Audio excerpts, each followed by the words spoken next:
Alrighty, ladies and gentlemen, welcome back to Elden Ring. We've got ourselves this new lovely controller. You can't really see it because it's very, very black. But yeah, I had to practice a little bit using the new controller because the buttons are a little swapped around, which is most unfortunate. Okay, so for starters, usually. Yeah, a lot of these buttons are swapped around. I don't want to fight Malekith right now. That doesn't feel like a good idea, because Malekith is pretty hard. So I want to go to the DLC. And remember... Do you remember how to get down the river? And explore the DLC a little bit. Get used to the controller in my hands before I fight a boss. That is kind of my plan. Alright, see, I'm already... Yeah, so this is not the way.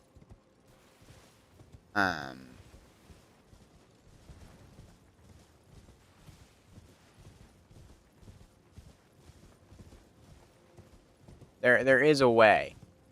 There is a way down. I just don't remember it. Alright. You gotta remember, up button is jump. Right button is sprint. This button is our pouch. And then the other button is use. It's like somewhere over here, man. Yes, right here, right here, right here. This is what I was looking for. This is what I was looking for earlier. It's good that we found it. I just gotta not die to fall damage. Preferably. Shouldn't kill me. Okay, just take some damage. That's fine. That's absolutely fine.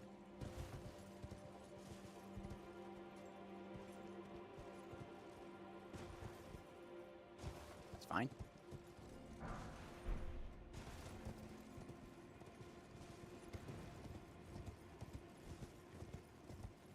Okay. And if we wanted to... Whoa.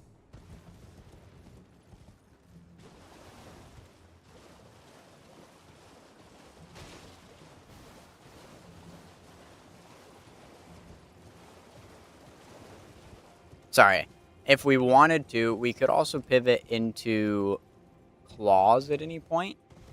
That could be an option for us, which is quite nice. If we get tired of the current build. That's just Spirit Ash. That's not important. For the most part, all the other buttons are the same. It's just now my select button is different, which is why I changed all of the buttons to the other style. This doesn't really matter, but I'm doing it anyways because I looked at it. That was my mistake. Right, that is dodge. Alright. Oops. Yeah, so kind of need to get used to the controller again. I did a little bit of okay. Almost just pressed the wrong button there, gentlemen.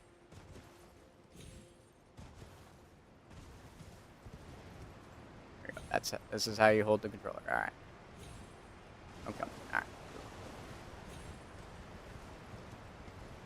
Run through all these grave birds. These guys will not play nicely. Yeah. Oh! Oh! No. No.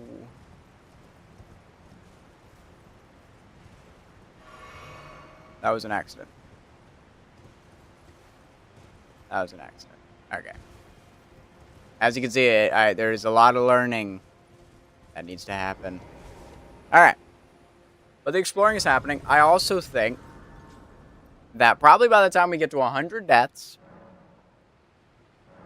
that will also be the moment where we probably have enough of our forest built to be done with the video. Right? That's what I'm thinking.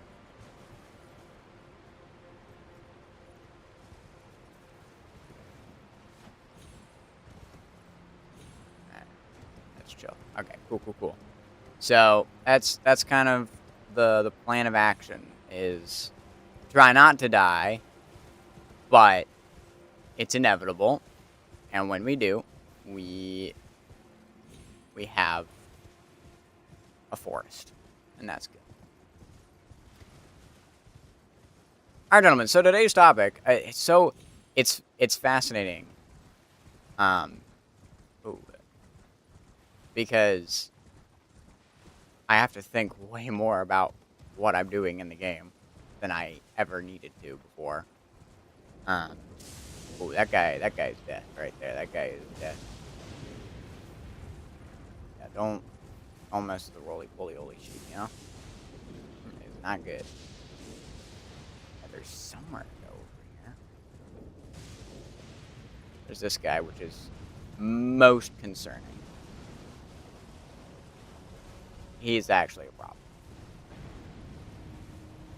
He's a very big problem.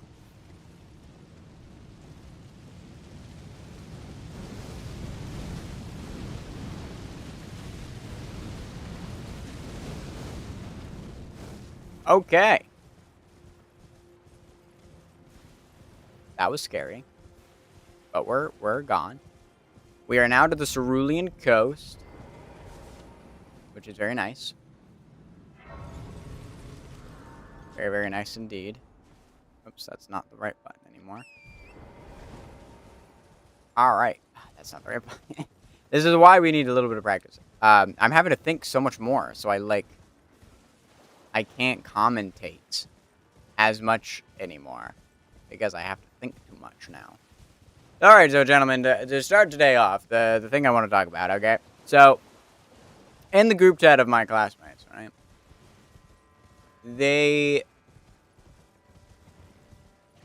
One of them is writing a song, right? And he's like, hey, I have this song here. Apparently he's got a demo or something like that. But he's got a song, you know. He wants to be able to write lyrics. I ain't good at that, alright? But I know a few tricks up my sleeve to help with tasks such as those ones, right? And it's to use, and now bear with me, it's to use AI to help think, not to write it for you. That's the problem. Everyone hears the word AI and immediately they think, oh, there is no creative process anymore because you've incorporated AI. It's taking the creative out of it. Right? But I'm like, no. It's not creating it for you. It's just, I'm pressing all the wrong buttons. It's not creating the song for you. By no means. That's not happening. All I'm saying is to use it as a guide to help out with that. Like, brainstorm using AI. Not use AI and not think. Like, it's not prompt the AI. That's not what I said. I said to use it to brainstorm, have it ask ideas. And I was very clear about the fact that it was, like, not to write the song for you. It's just simply to brainstorm, which I think is the use case for AI. I think that's how it should be used. I don't agree with people using it to create it for the long term. That's very important as well, that statement there, because I know I certainly use AI a fair bit, and I certainly use AI. Oh. I certainly use it a fair bit. What is this? Oh, okay. Where am I going? I don't know, gentlemen. I don't know. So I use AI a fair share bit to create things for me, because I lack a lot of skill in a lot of departments, so I kind of need the extra little boost of help. And it, you know, I think I was just here.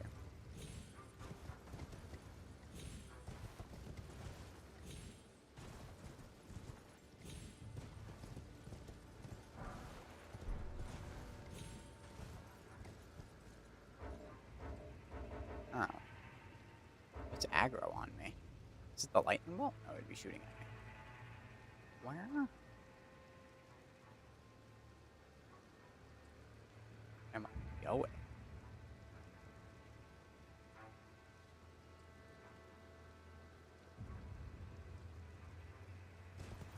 Gentlemen, this is a good question. Right. That was my suggestion. And one of my classmates had to give the video essay answer and be like, just using AI, period, takes away the creative aspect. And I'm like, no, it doesn't.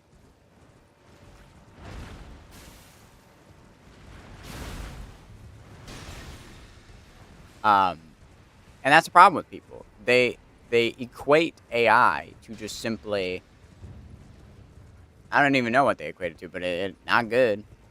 So like that's I literally start with don't freak out, but use AI to help you brainstorm. But apparently that I guess as well is not good. The people didn't like that as an answer. They didn't like it so much that they had to give me a good old video essay on why they think their opinion is better than mine. Because they don't agree with the use of AI. And I'm like, you know, that's fine. You can just say no. You know, you can just... You weren't even the person that asked about the song in the first place. This doesn't relate to you personally. You know? You didn't have to say nothing, but you did. And that's fine. Like... But, like... It's the fact that people sometimes feel the need to have to go out and voice their opinions in such a manner that basically is stating that the opinion you just gave is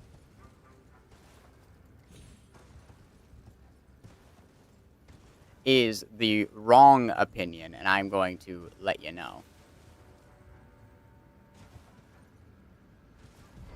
I don't think that's right. What the? What? Oh, that's not the right button. Alright, we're good. What? I can't see it all.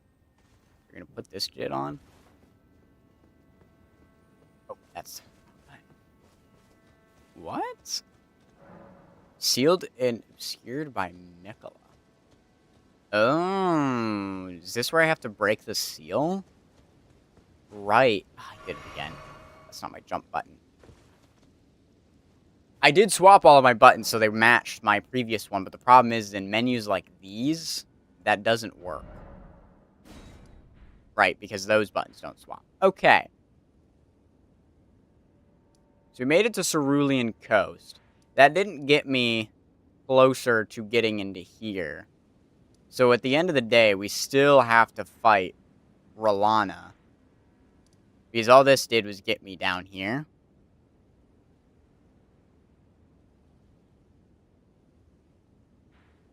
And of course we also, well, we don't. Well, do we have Jagged Peak access? No, right?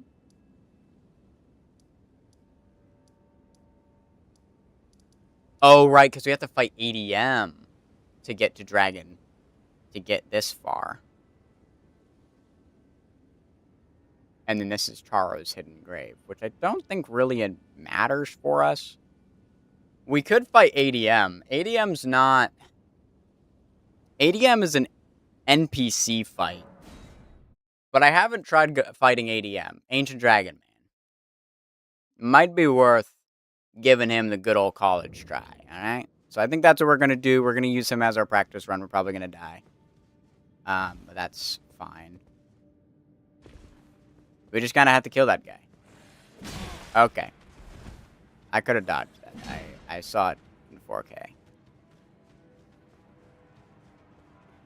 Um, luckily, all of our attack buttons and everything like that remain the same.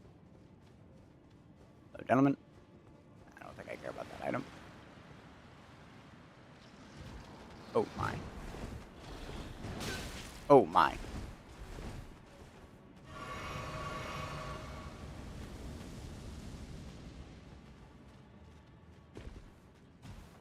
Oh, wait.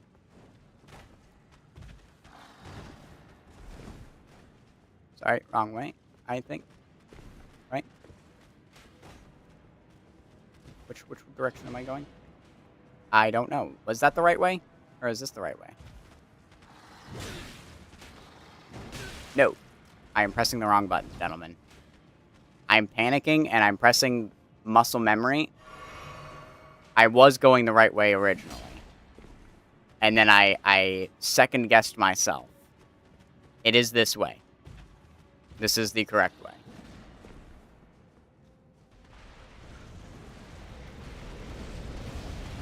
No, it is not the correct way. I know it's not, because Alright, gentlemen, we're gonna die. I don't know where I'm going. I'm so lost. Okay, I know that's the wrong way, so both ways are the wrong way, unless... It looked like I was going in a circle, which is why I was getting really confused. Alright, well, that's one death. Didn't even get to fight Ancient Dragon Man. I died because I got lost.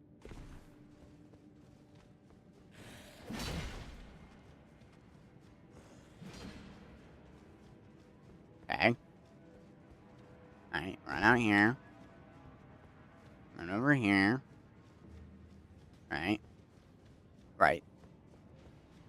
As I remember, you jump over here to not...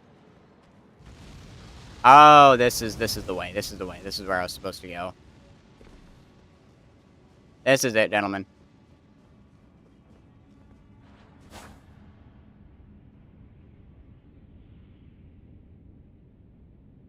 I actually got really scared there. Alright.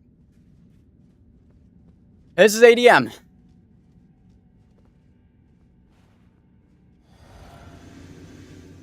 Alright. Off to a great start. Do your thing. Alright. That's a great start. That's not the button. That's not the button either. This is a great start. Alright, that was a great start, gentlemen. That was a beautiful start. Already pressing all of the wrong buttons. I am pressing every wrong button. That's the wrong button. Oh, this is going to be annoying. I either have to... It's either turn all the buttons to what I'm used to, so I can play like I normally would. Or... It's either that, or... relearn the button mappings. Like, it's either doing what I'm doing now, which is relearning all the button mappings, so I can not have to worry about it when I go into menus like these, because I would normally press the button I just pressed to select, but that doesn't work because it's this button, and there's no way to change that. If there was, I would just do that, but there's no way to change that, because that's just how the game, that's just how it's hard encoded. Okay, if I could just dodge this first move, we would probably be fine. Alright, so that was... Alright, we are doing all of the wrong buttons. Alright, I am pressing all of the wrong buttons right now. Every single wrong button I could be pressing, I am pressing. I am pressing the wrong button! I am pressing the wrong button. I'm pressing the button to heal to jump. Oh, I am panicking so hard that I am just fumbling really freaking badly. Holy. This is going worse than I thought because the button mapping is throwing me off so badly. This is what I was trying to do. That's what I was trying to do. This is what I'm trying to do. And I keep doing this. These are not the right buttons. Alright? Not the right buttons, alright? I'm gonna keep pressing them. We're gonna die again. Alright? Because I am very frustrated. That's the wrong button, see? Or I think it was hard encoded. I don't know. Right, let's just make it worse for ourselves. Let's just add a third tree here, because I'm frustrated to all belief here, alright?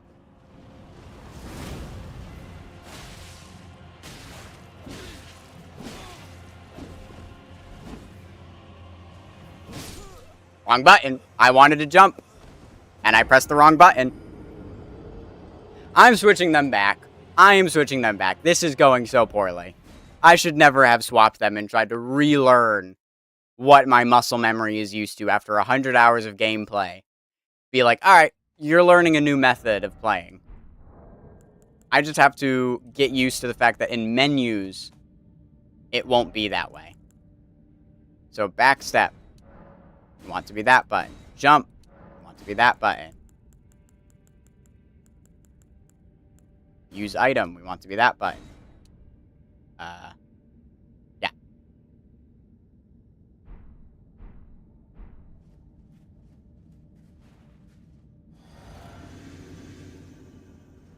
This is what I'm used to. Alright?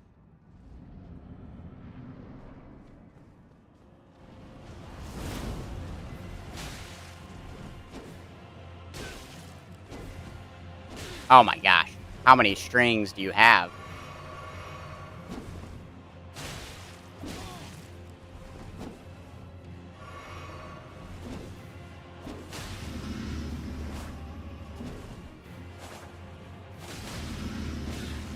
Dodge.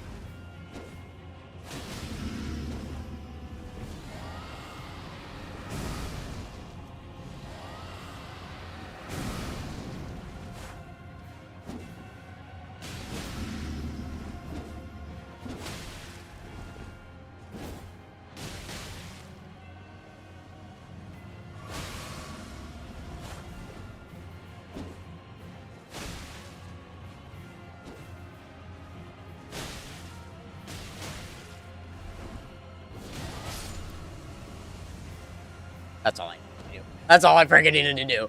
I just needed to change my freaking controls to what I'm used to and lock the frickin'. That's all I needed to do, gentlemen. That's... My heart was racing. Okay. The menu prompts are not useful because I'm pressing the wrong button.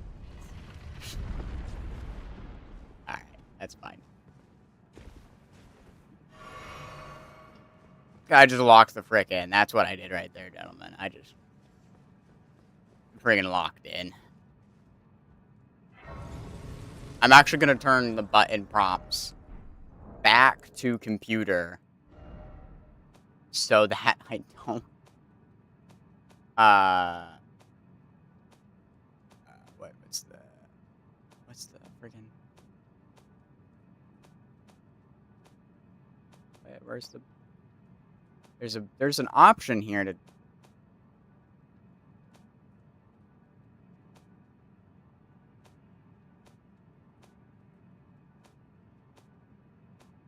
Where's the...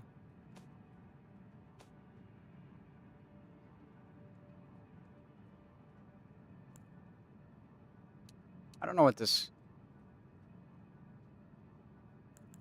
Ah, here it is. The reason I'm doing that is so that way I don't get confused.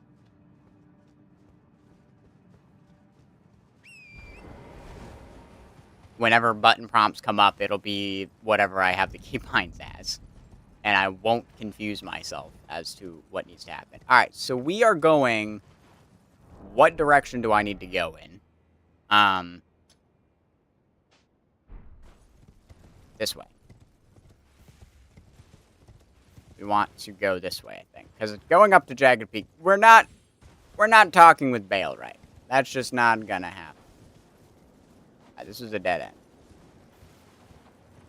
We're not talking to Bale right now. We have 3 trees in the bag. Right now. That's fine.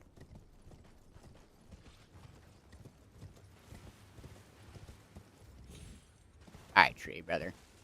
Get the frick out of my face. Because I don't think going Jagged Peak is going to get me anywhere. Rellana's still a lingering issue. Oh, big sheeps. Alright, the big sheeps don't want to do their thing. That's also fine. I don't want to get them. What was I last talking about? AI, gentlemen. AI is a great tool to use. That's my hot take. I think that the people, that creatives who are going to hate AI and absolutely refuse to use it ever. And like, they're like, I don't even want to touch it. Like, even thinking about AI is sickening. You know what I mean? Or like, whatever. I think those people aren't going to make it very far in the creative world because AI is becoming way more integral to our society just in general. Like, we are learning integration and just how to use it, that you just need to know how to use AI ethically. And I think most likely your problem is you're thinking of the unethical ways to use it, which is creating content, slapping that onto whatever platform you want to slap it onto, and people making money from that. And eventually, right now, you're right, that will work. And it's working for a lot of people, but it's a very small market because it boosts in popularity for at most a month. That might be generous. It boosts in popularity, and then all of that interest and popularity goes away because people realize it's AI. People have realized they got scammed, and it dies. So then they have to make a new one, and it's a never-ending cycle. It's just that this is the never-ending cycle. It just keeps going. And I think if you are in a creative field, like I'm in film, or maybe you're in graphic design, art, whatever, fearing AI is just kind of stupid because it is not going to take over your job at all. It'll never replace these jobs, okay? It's not going to happen. And the reason why it's not going to happen, way down. Well, this is area pretty high. The reason it's not going to happen is because people don't want AI slop. They want human slop. So yeah, for right now, there's so much of this, look at everything AI can do, which will shift into, look at what everything AI can't do. And then it'll shift into, okay, we now understand the capabilities of AI while also understanding the lack of ability and looking at it. So it's right now we're in the optimism phase. Everyone's very optimistic about AI. Or at least like the vast majority of people are very optimistic, like producers and CEOs. All of these people are very excited and optimistic and see the potential. And you're right. Those people don't see the need for things like graphic design artists because they're like, why do I need a graphic design artist when I can slap a prompt into AI? You can even take somebody else's art, give it to AI, and say, hey, I want you to make something that looks exactly like this, but with my information. That's going to happen. And you know what's going to happen to those people? Well, nobody's going to want to do anything with them. Nobody's going to buy their product because they're going to see, oh, this is made with AI. And they're not going to like it. And then these people are going to eventually start losing more money than they gained from using AI. That they're going to lose more money. So they're saving money on people costs. There's no doubt about that. But they're losing money because people are stopped buying their product. Because why would we want to buy their product if they're not even going to work with us? Now, here's the thing, though. And this is where we eventually, we're coming to this point in life when it comes to AI. We're getting to this point where it's going to be a mixture, right? We are going to be using AI to start projects, but using humans to finish projects. You know? That's just what's going to happen. Because here's a great example of AI being used by a big company that's making everybody freak out. And of course, for me, it's kind of funny because I really like this company, Coca-Cola. All right, they made AI ads. Everyone's freaking out about it because they're like, "Oh my gosh, you're a multi-billion-dollar company and you're using AI to create your ads now, your commercials. What happened to getting all of the actual people? Um, what happened to getting actual people to make your commercials? Like, you don't need to use AI to make your commercials." And here's what I have to say to you: you probably don't have the full picture of what's going on at all. I don't know why I'm picking this up. You don't have the full picture at all on what's going on. Frick! That was the wrong button. I wanted to pick it up. I wanted to pick up whatever that was, and I pressed the button that makes me go zoom. Well, that's 4 trees. Are 2 of them 2 fall damage? No. Alright.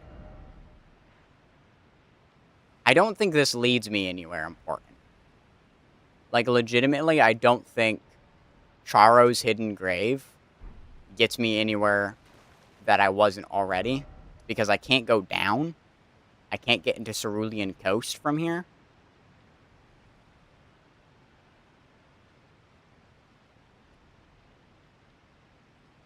Yeah.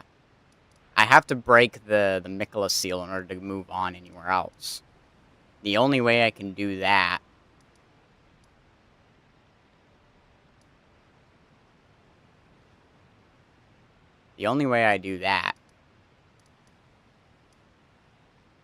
Morth Ruins was, yeah, it's literally the only way progressing forward in the DLC is, I mean, we could kill Bale, but I'm not going to do that. Bale's one of the hardest bosses for me. We could kill R'Larna. That's the only way to progress forward at the DLC. We have to kill Malekith is the only way to progress forward in base game. So right now we're kind of stuck behind 2 bosses. There's not much I can do about it. I forgot I killed ADM, so I have... Okay. Alright. So this is where I have to get used to all of the buttons being different, right? So we want... Yeah.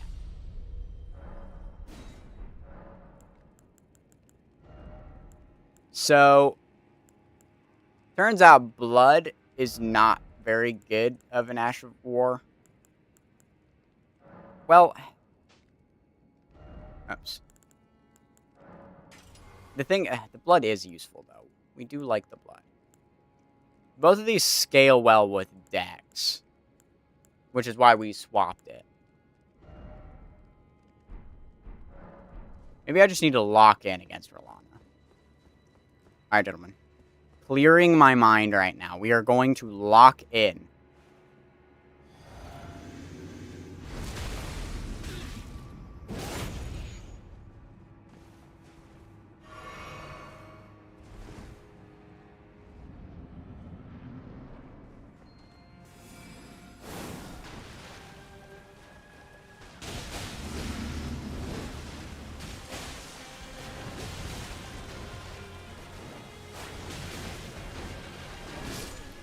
I did not lock in at all. I was locked for like 2 seconds, and then I unlocked immediately. I mean, my whole sequence of buffing didn't go well. I think R'Larna is just one of those where we just kind of have to use the one. And I think I'm gonna try just using... probably just doing that.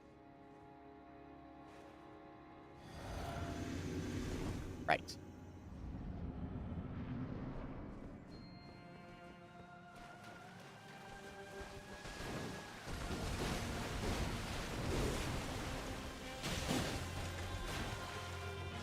No.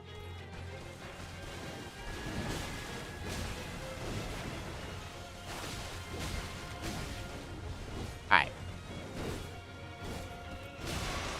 So, question. Is there that much latency?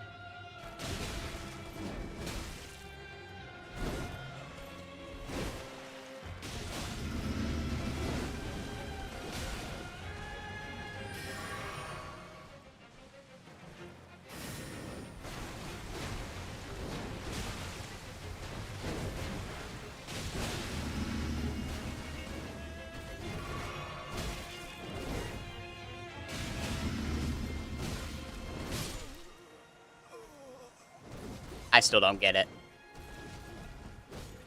Is there just that much latency in between how much I can dodge? Because I feel like I'm spamming the dodge button, but I'm not, like, my character is physically unable to dodge fast enough.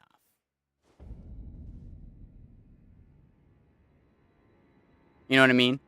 Like, I'm doing this, but I need to somehow dodge faster, even if I'm spamming it like that. Like, that's not fast enough. Or am I going, like, too early? I'm just confused. I don't... Yeah, Rolana's just not happening right now.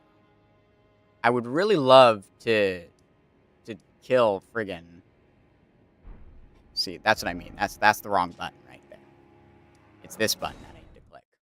I'd really like to kill Malekith. That'd probably be the best. But I need to switch over, because that's 6 trees that I need to build already. We killed ADM. We did kill a boss. So that's good. So we're going to swap over to Minecraft. Build 6 trees. Maybe try Malekith again. Maybe it is just literally I need to friggin' lock in and figure out their movesets.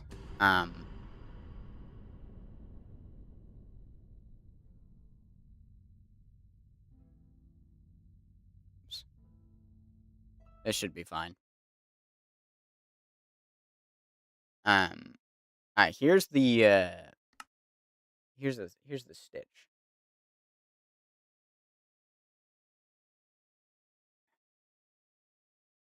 I don't really want to put my controller on the ground anymore. But I also don't really want to unplug it. I'm just going to put it up here. How about that? How about that?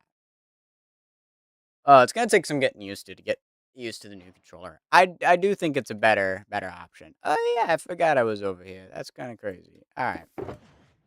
We're building over here. We're doing some building. Gonna organize this a little bit. We're gonna leave this over here.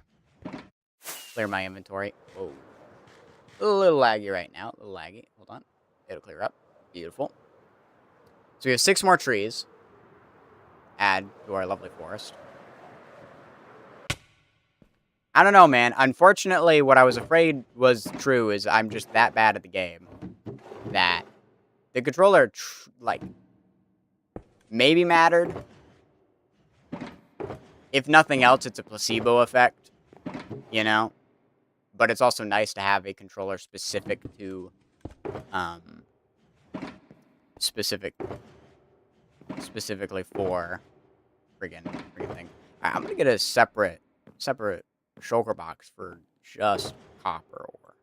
If we can leave this stuff here, we can do this. I think that's fine. That's a new organization right there. And then we can throw all that in there. Cool. Alright, well, the good news, here's the thing. This is why I sometimes prefer playing Minecraft, rather than Elden Ring. Because I get into a position where I can't talk because I'm focusing so hard on fighting the boss at hand. So I can't say anything. But I really want to say something. But I can, because I need to not die.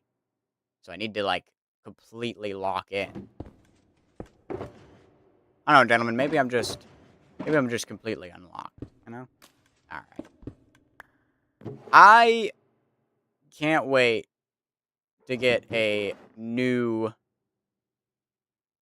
storage system. The Ethos storage system, personally, just ain't doing it. You know?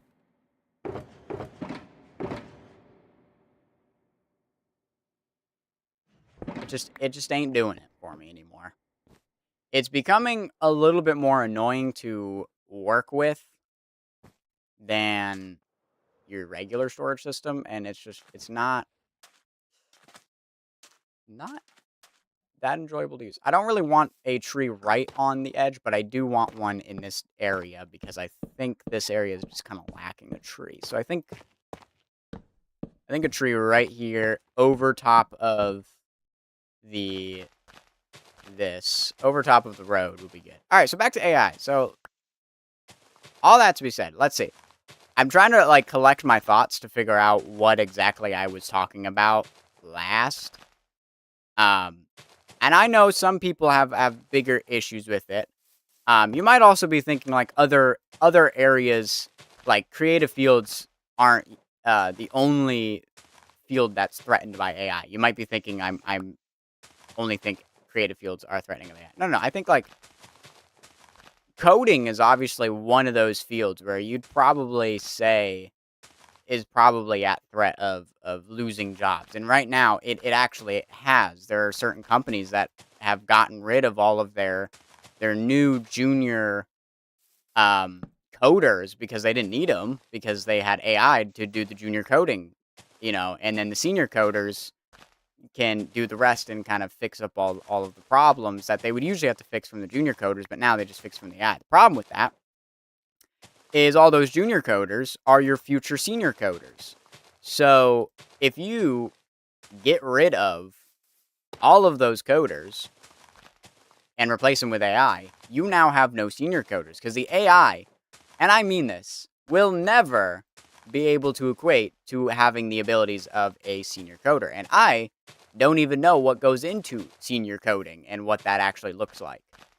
But I can firmly and comfortably and confidently say that I don't think AI will ever be able to do a good enough job that you wouldn't need a senior coder. You would have to be a mastermind coder to code a AI that can code just as good as you, which means you're basically asking to create an AI that can code an AI, which feels like a bad movie.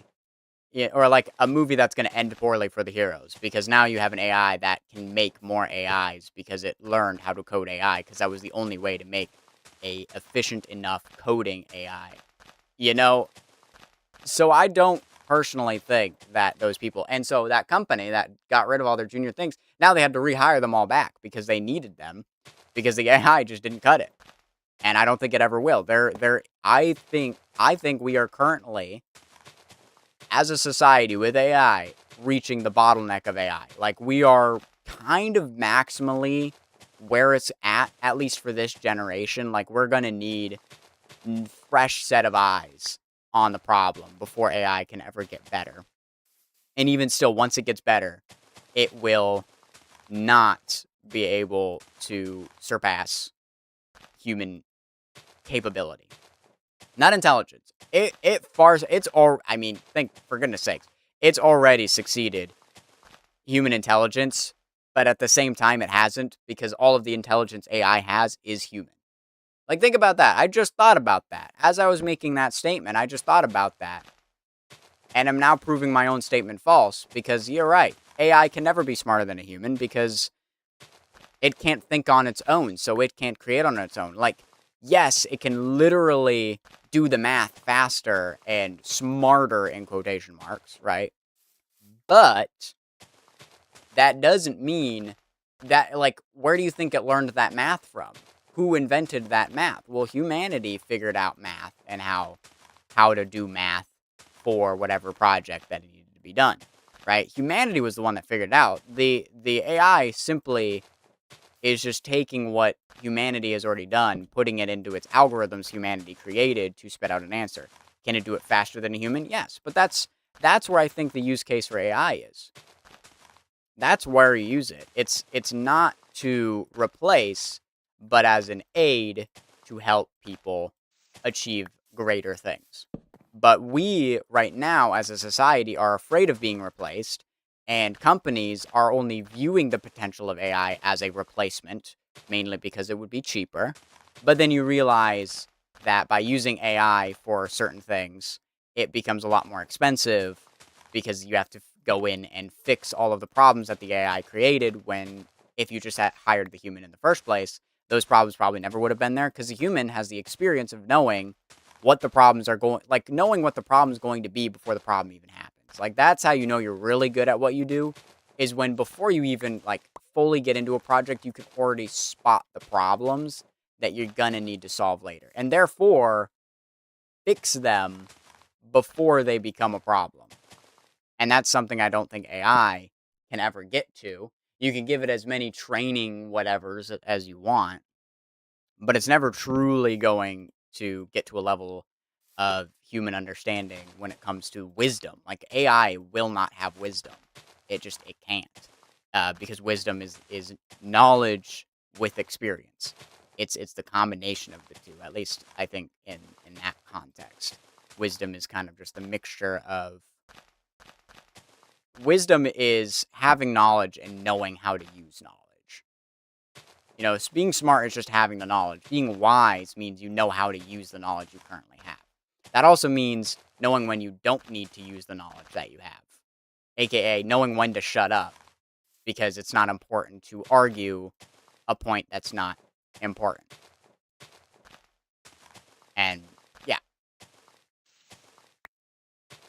And that's why we got Proverbs. Because Proverbs kind of builds that out for us and explains to us, here are hundreds of use cases of wisdom for you. Here's cherries and cherries on top. For little nuggets of wisdom. For all you jits down there. Have fun. And use it wisely. Proverbs is basically, here's knowledge. The wisdom isn't actually what's in Proverbs. The Proverbs are just the knowledge. The wisdom is how you actually use the proverb in everyday life. I've never thought about it like that either. I like that. I think that's cool.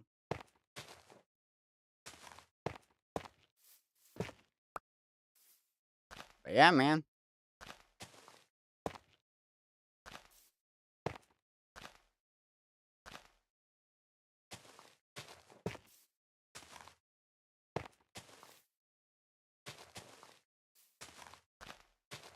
Tree.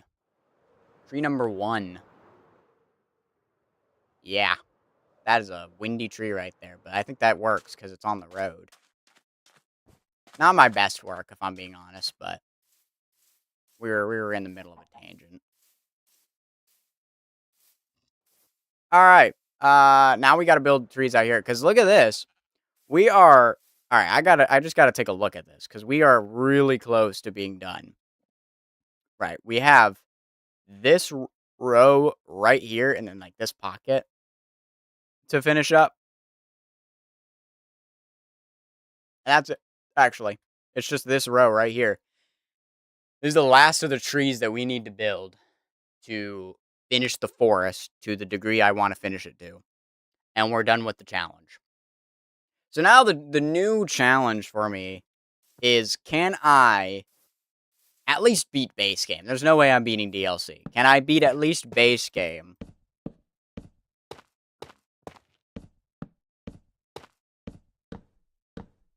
Can I beat base game before filling up the forest? Or is Malekith going to kill me so many times that that's just where the run's going to end?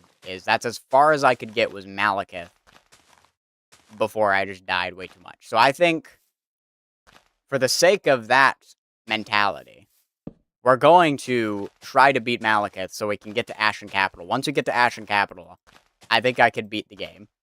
I think we'll be fine. We'll probably remove the lead and just go for the multi-hit jump.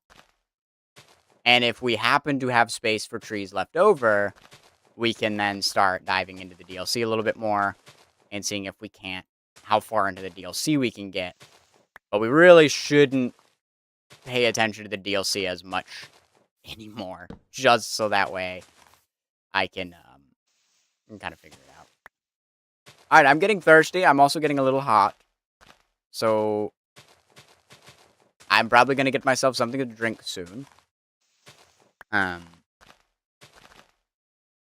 yeah, those are my thoughts on AI, gentlemen.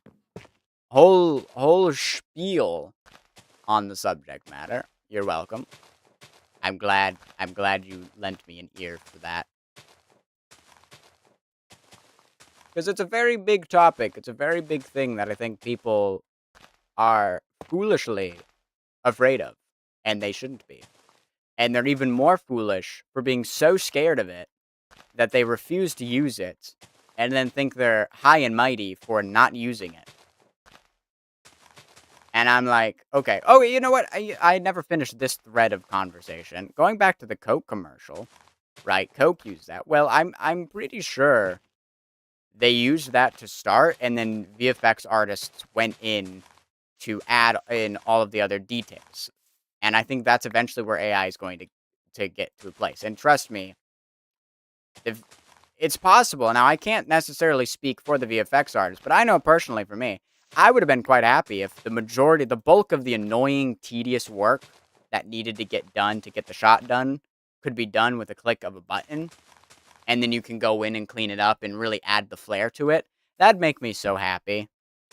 Like, knowing that I don't need to do all of the work, making all of the tedious things, doing all of the really hard stuff, and instead I can have a program, for a better term, since y'all like that term better than AI, even though programs and a lot of times the computer does the work for you. It's AI. It's just different kind of AI.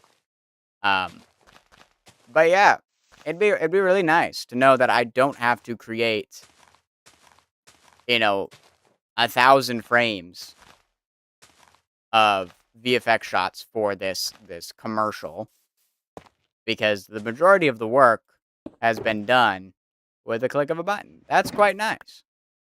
Now, I get to focus on probably the fun stuff, the details. Now, maybe for some people, they enjoy, and you're right, there are people who are going to enjoy the more tedious stuff. I honestly enjoy the tedious stuff a lot of times. Like, I tend to actually enjoy the more grindy stuff than I do the more detail work, because it's just my brain has a hard time when it comes to details. It thinks of big picture, and that's what I'm good at, but then you start doing small picture, and now I'm like, okay, well, I have no idea what I'm doing anymore. I don't think this tree is going to look very good. I think we're going to have to build another one really close to it and merge. Maybe it'll look good. I don't know. It doesn't feel like it would look good. I also keep misplacing, which is most unfortunate.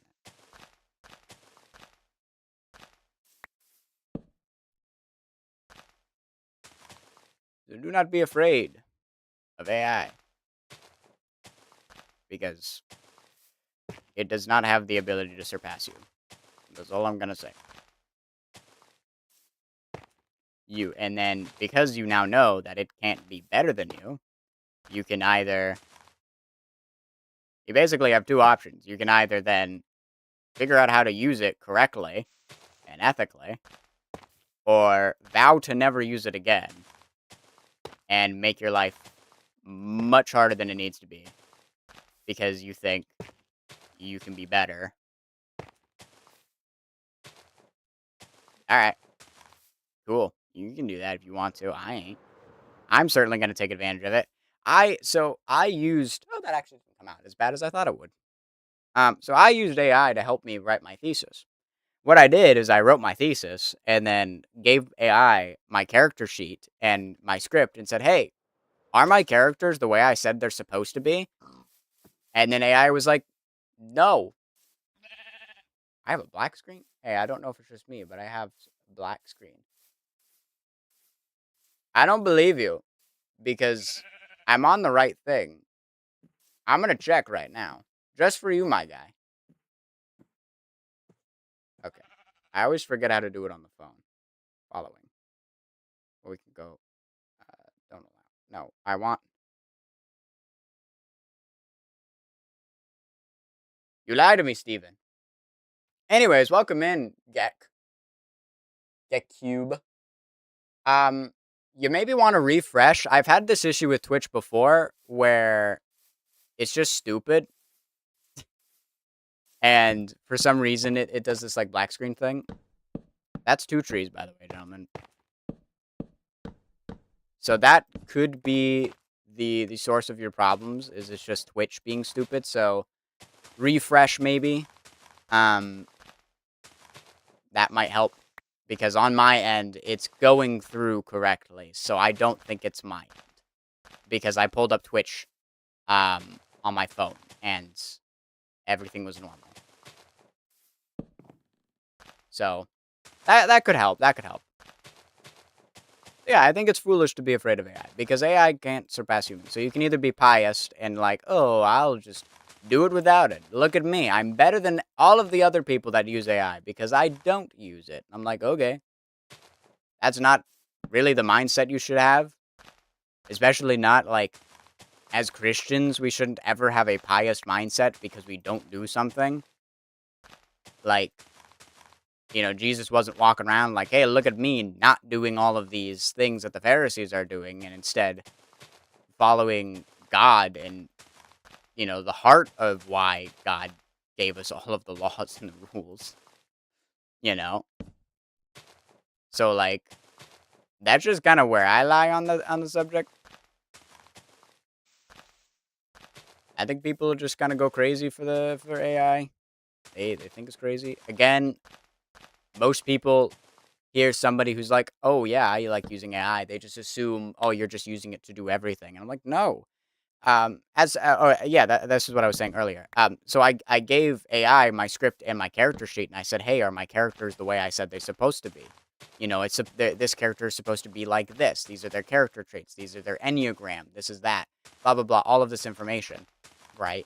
And I'm like, "Hey, can you analyze my script and analyze my character sheet and tell me, did I do a good job writing these characters to be accurate portrayals of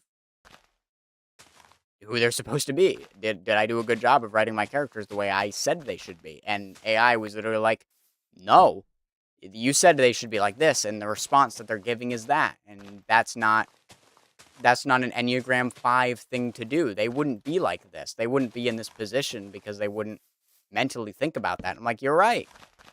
My main character is not acting like my main character should, and that's why it was reading poorly." So I made those adjustments, and I gave it to a friend to read, and I asked them, "Hey, how is the dialogue now?" And they were like, "It's much better." I used AI to help me write that. Not to create it, not to write it for me, but simply to analyze it and tell me something that I couldn't see. Tell me something that probably another human probably wouldn't really be able to see unless you really studied my character sheets in the story and really picked it apart, or were, you know, you'd have to be a subject matter expert on Enneagram to know whether or not I'm writing an Enneagram character according to their Enneagram. Like, you'd have to know it to know if it's done correctly. Whereas if you don't know it, it's not going to work. And then, of course, the AI has the added benefits of giving you suggestions. So it's like, oh, well, you said their character was like this. Well, maybe they should do this in this situation instead of what you currently have them doing. I'm like, you're so smart. That's a really good idea. You know? These are good ideas. And those are the kinds of things that I never got from my friend who was also a writer who has written a book. It's not published, but is at least constantly writing. So somebody who knows a lot about storytelling and about characters, and certainly would know this stuff better than I do. I dabble. I more dabble. Like, she's way more into it, right? She couldn't figure that out. Like, she couldn't find that because she's not a subject matter expert on Enneagram. But you give it to the internet and you give it to the AI who has access to the internet, who is a subject matter expert on everything. Now, being a subject matter expert doesn't mean that all of your opinions and all of the things you know are correct. You could still be incorrect, but it's a good starting place. So that's kind of what, that helped a lot. And then I wrote a different scene, now having a better understanding of my characters, and did the same thing. Hey, is this scene acting in accordance to my characters? And it was like, yeah, this scene is following the guidelines that you said your character should follow. Your characters act like your characters are supposed to. And I'm like, amazing. That's exactly what we want. Yeah, but using AI for everything and not even trying to do something yourself is not right. Yeah, and I agree with that. That's the unethical use of AI, is using it, and we see this in today's day and age, especially like on YouTube. I don't know if you watch Corridor Crew or not, but they did like debunking AI scams, and one of them is like this Amish guy on YouTube that's made an AI, and I don't even know what tree I built, which means it was good. I think it was this one. Um, And so it's like those things survive for like a month at most before they die. And so like yeah, it's you just have to keep doing it over and over and over again. And that's kind of, you know, why it's just a long term AI just won't survive at all. Because long term it's going to get squashed and eventually people just won't care for it and it's not going to make any money because people are going to see it and are immediately going to be like, "Oh yeah." And eventually, right, cuz right now the one of the bigger, one big issue is of course that's 4 trees right there. Elderly people are going to have a much harder time because they can't distinguish AI from reality. But you're right. For right now, for like literally for the next couple decades, probably AI is probably going to be at most problematic because of all the scams, all of the other stuff, all of the generative AI. But after like maybe 30 years, I give or take, in the next 30 years, we're going to learn how to use AI ethically, and it's going to become incorporated into general society. And a lot of those old people who'd get scammed are going to die. You know what I mean? Because it's 30 years later. So, like, now the new older generation has been with AI and this AI for the last 40 years. Because, well, not even for the last 30, 35 years, they've lived with AI. So they understand what it is and what it does, and therefore can spot the scams way easier than the previous generation could, which is allowing them to be not as effective, which is good. And it's kind of sad that we won't be able to recognize AI slop anymore soon because the line between reality and creating image is blurring very fast. It is blurring, but as I said, I think that's for like this 30 years. It's going to be blurred, but then eventually we're going to be able to. You're right. AI is going to get better and it's going to get so good we won't be able to distinguish it. But at the same time, there will be other measures that will be in play in the next 30 years that will help prevent that and help guide us to figuring out what the difference is. We'll be able, and like the biggest thing that can help you when it comes to figuring out and spotting AI scams is common sense. Like you just use a little bit of common sense to figure out like would your son really be asking you for money because of whatever? Would he really be doing it in this manner? Like does this feel right? And I think genuinely, not to be rude, but just kind of the problem isn't that the scams are ridiculously good. It's just some people lack a basic level of common sense that they get scammed. And I'm not gonna lie, at that point you probably kind of deserve it. If you didn't have the common sense to spot it, to realize that something felt off about this interaction with a family member, maybe that's saying something. And as mentioned, in 30 years, those people at least will have this like new AI common sense that our brains will naturally just filter out what's real and what's not real without really being able to tell the difference. But we'll just know. Because like in today's day and age, a few of the things you can do to figure out whether something's AI is how long each clip is. AI clips are usually less than 15 seconds, like at most. They'll be 15 seconds long, but for the most part, they're gonna be shorter than that. So if you have a video that's comprised of a bunch of 15-second clips, and then it's always cutting away, probably AI. Does it look real? Like, before even looking at those, a lot of times when I see AI, I could just tell it's AI because of the way it looks. It looks AI generated, especially if you have humans. You can look at the eyes. Do the eyes literally look alive or do they look kind of dead? That can tell you whether or not it's AI. And little things like that. Like you look at the teeth. Do those look right? Are they a blob of white or can you actually make out detail? Continuity. Is there continuity between shots? Is there continuity within the shot of characters moving? Because sometimes you'll like see that cars are driving on the wrong side of the road or all of this other kind of stuff. You know what I mean? Like you can see that there isn't this element of continuity with our world because the AI is just figuring it out on the fly. So I think being afraid of AI, being afraid of anything in the first place, just not good. Just don't do that. You'll be fine if you're just not scared. AI will not take over. I don't think it's capable of it because the smartest it could be is human, right?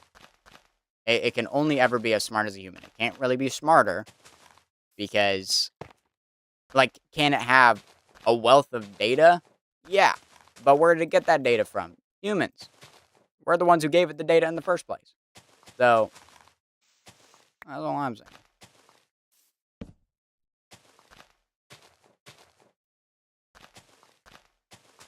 So I personally think AI is nothing to be afraid of. And then I also really like using it as a tool. I think looking at it like it's a tool is much better. And like, for example, one way I like have recently been kind of getting into it is as a temp art to use for a graphic designer and be like, hey, this is kind of an idea that I have for this, whatever it is, like a movie poster or something.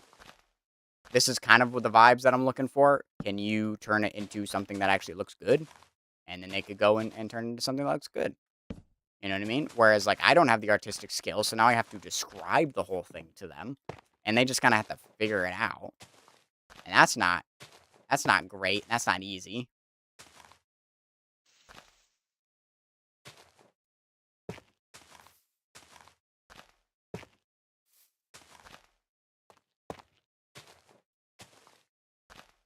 Oops.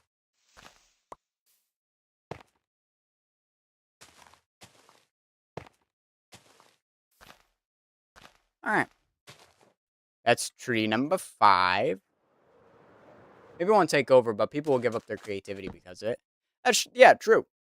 But that's their choice to make.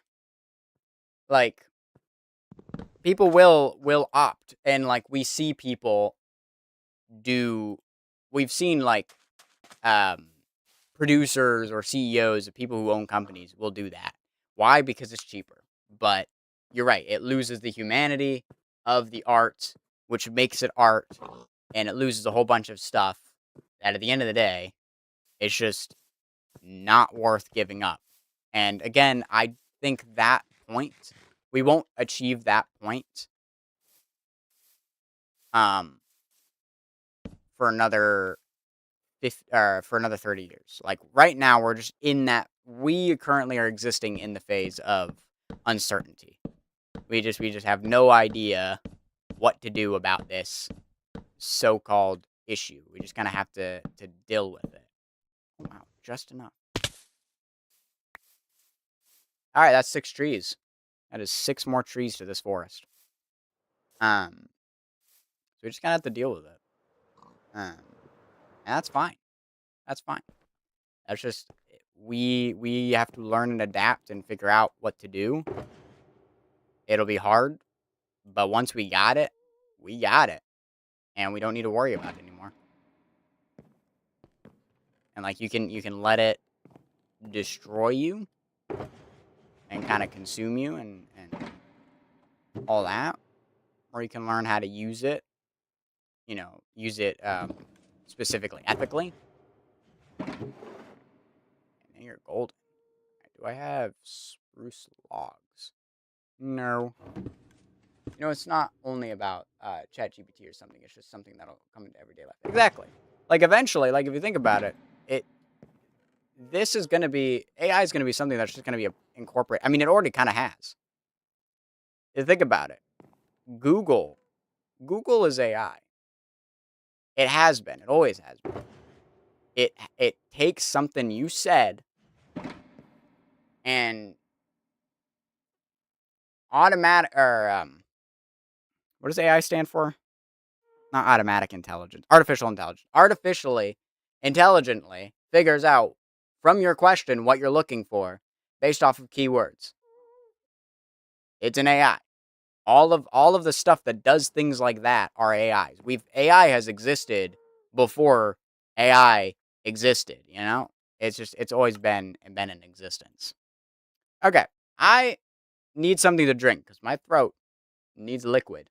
So I'll be right back to grab that, and then we will swap back over to Elden Ring and try to beat Malekith. Sometimes simple as IDK fridges, taxi washing machines. We're gonna have some crazy inventions in the future. Honestly, taxi washing machine sounds kind of dope because You can do your laundry on the way to your location, and then at the end of the day, you just come back and your laundry's done. That sounds like a business to me. All right, I need to grab something to drink. I will be back. Right back.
Gentlemen, I'm back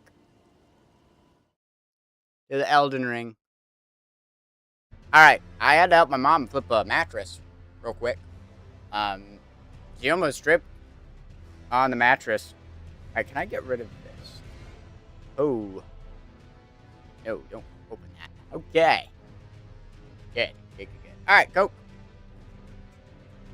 Just try not to make a mess.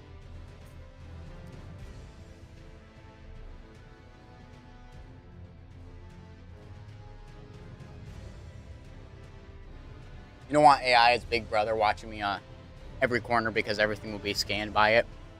I'll gather so much information about us and we won't even know how it'll be used. I hate to break it to you, buddy, but that's already happening. That's been happening since the Zuckerberg's been alive, you know.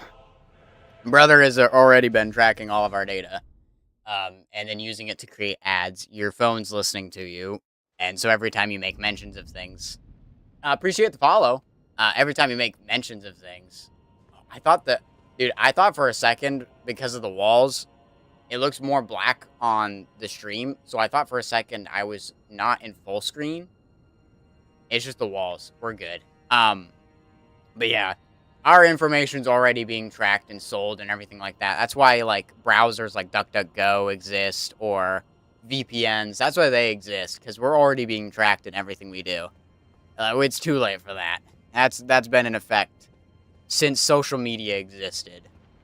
And to be perfectly honest with you, that is another example of AI before AI happened, you know?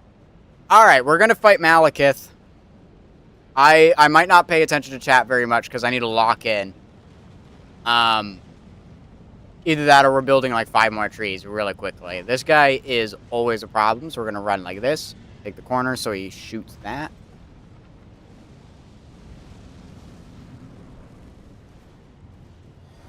Alright, lock in.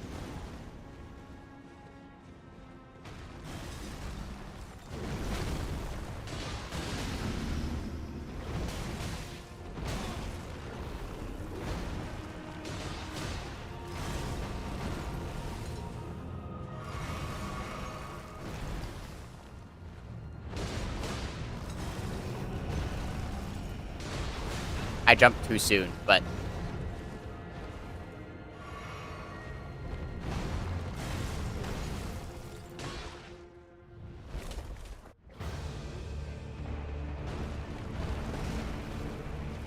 Ah, oh, dang it. I need to remember not to do that.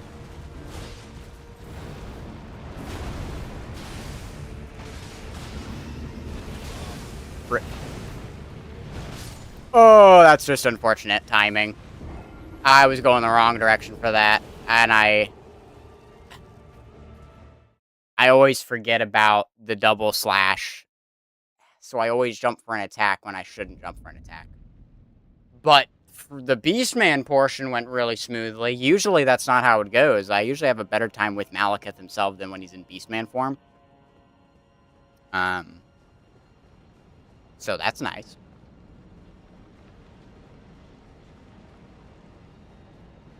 Okay, you're gonna have to comment in between attempts, unless I kill Malekith. Then it's fine. We can talk all we want. I gotta lock in really hard to make sure that I don't get freaking tucked. Oops. All right, brother, don't hit me through the thing. Lock in.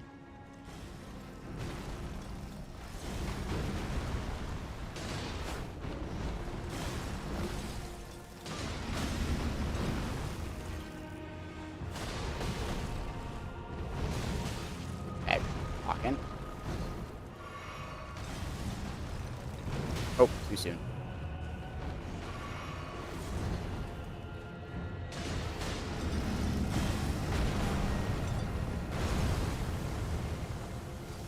Fall down.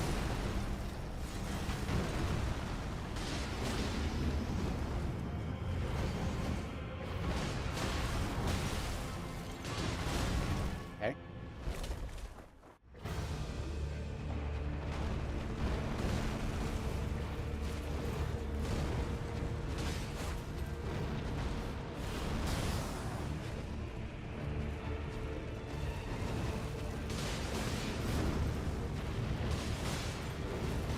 Woo! That's fine.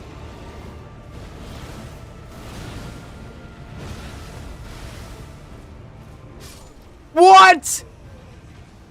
What? I did not get hit by. What did I just get hit by? What do you mean? What? I know. The bots are a problem. I thought I had something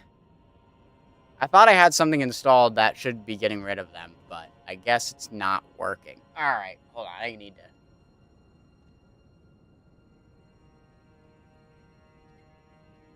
Oh, man. What did I get hit by there? Alright.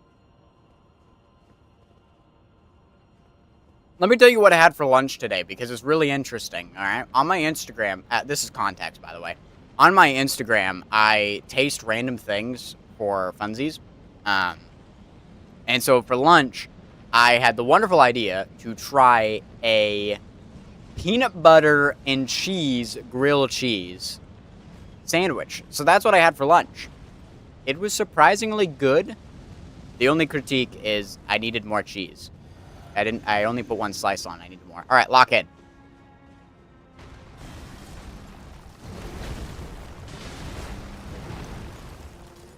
Oh, that's bad. I don't know how I didn't get hit there.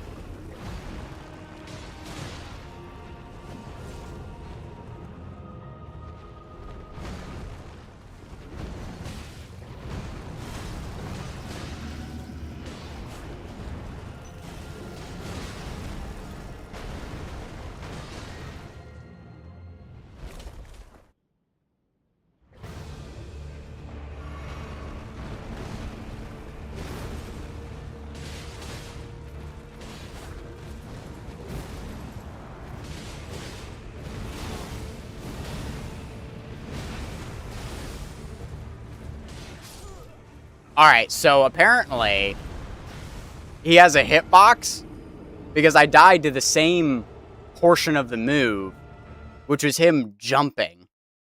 So now we know him jumping is a hitbox. Am I at 4 deaths? I lost track. I think I'm at 4.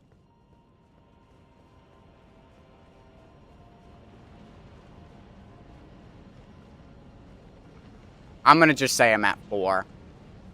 Good news is, I think I finally understand Beastman. Now I just have to relearn Malekith. And not chunk through it. Alright, gentlemen.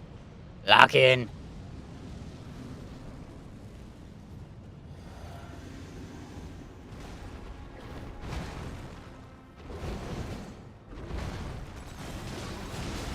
Oop.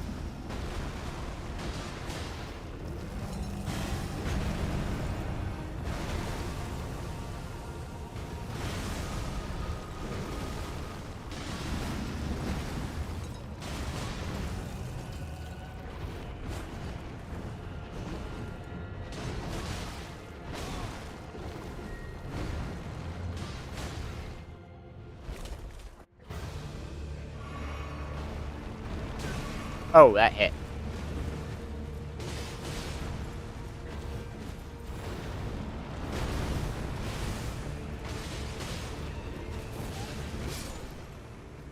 Goodness sakes. Has it been black for you this whole time? I feel so bad. I also need to update my trees built counter because it's supposed to be 87. I'm going to do that real quick. I know what you're talking about. I'm also live on YouTube. Usually Twitch is better because I have affiliate, but I mean, it doesn't really matter that much. Alright. It's now stuck. I need to fix the counter. But I've had this issue before where it's just kind of stupid. And there's just a black screen. It just doesn't go away. And we're going to also adjust it on here. Alright, we're at 5 trees, by the way. Alright, we can go back to that. Go back. Make sure not too laggy. Alright, 5 trees in. I'm so close. I feel good. The controller feels good. The controller feels really nice and really responsive. Like, I actually feel like I'm dodging on time, and the mistakes I'm making are my own. But for the most... And it might just be that I locked in. Like, I might just be locked for this fight.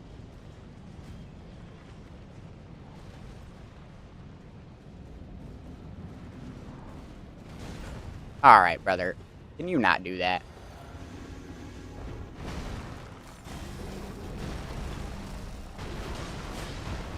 I'm gonna be so real for you. I was not planning on doing that.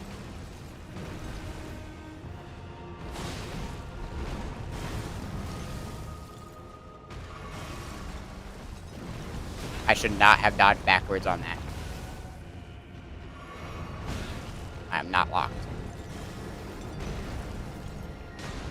I went too soon. I'm so unlocked right now.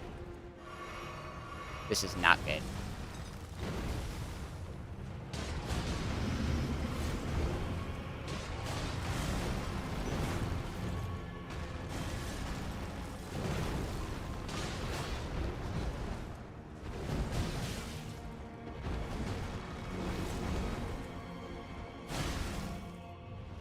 Alright.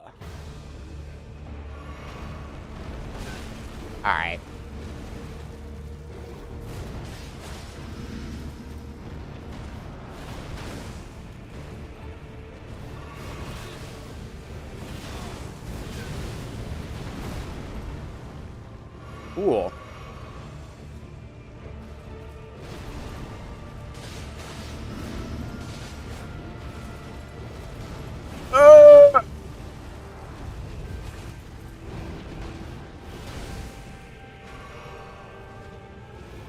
Don't do that. Oh, come on, brother. Why are you doing me dirty like that?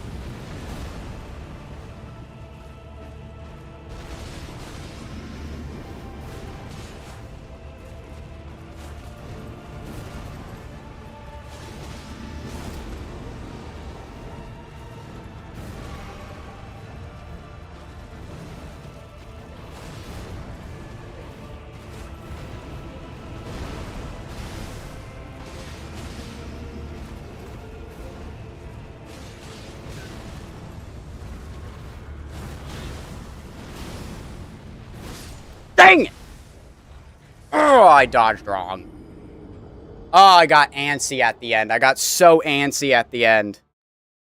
Oh, I was running out of stamina. That was my problem. I was doing too much and running out of stamina, so there were times I couldn't dodge because I had no stamina. 7 trees.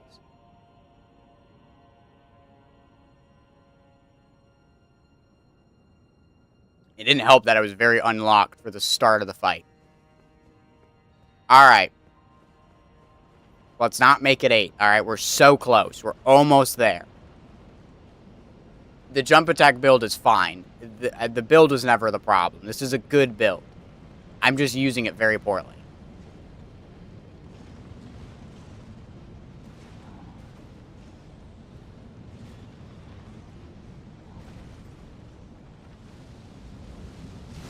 Okay. Fireball is good, because fireball means you don't hit me through the wall.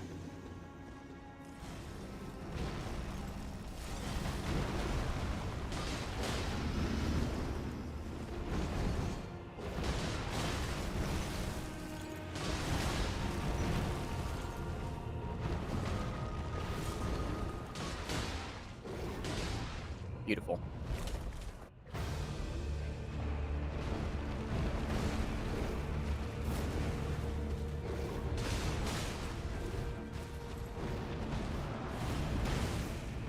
Thought I dodged too soon.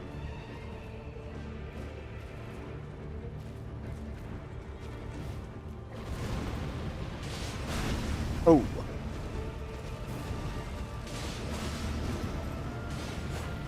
Oh, that's not good. That's very not good. That's very not good. That's very not good. That's very not good. That's very not good. That's very not good. That's very not good. Ah, that's annoying. I was doing so well, and then I got caught in 3 attacks and lost all my health. It's that one move, the big move, because I'm always attacking him when he does it. That's my fault.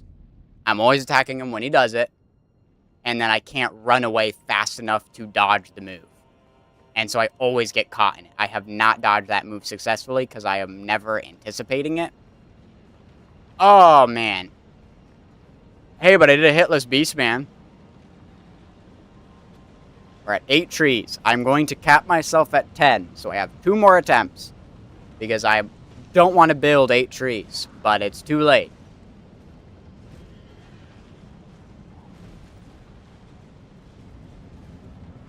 Alright, he's gonna freaking do that.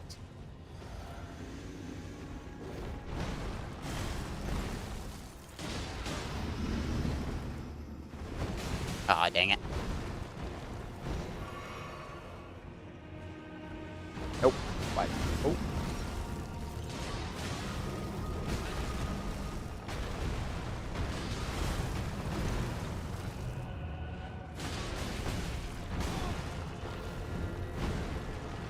Can I lock in?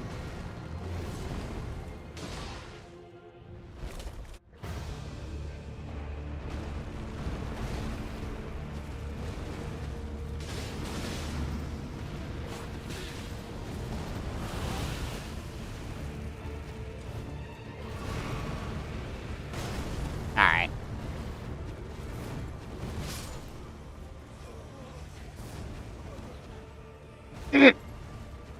literally backing up. I'm, like, trying to get out of range. It just feels like he teleported right to me. I hate when I have such a good attempt. I do so well. And then all the ones that follow, I just die and get hit by everything. That's when it gets really frustrating. Well, no, when it's really frustrating is when you just suck, period. You're just doing everything poorly, and no matter what attempt, there is no improvement. At least I'm seeing improvement. But I'm throwing that improvement away. Because I saw improvement, I'm playing worse. Because for whatever reason, I think that I don't need to keep doing what I was doing. Alright, he's gonna do the thing.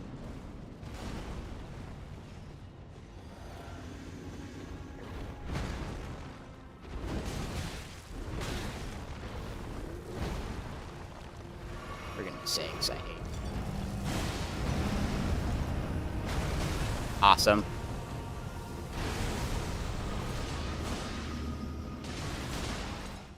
Holy! Did you see that damage?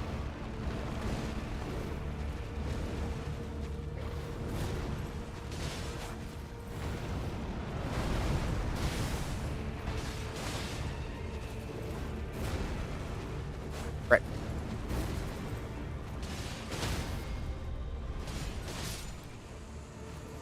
Ow!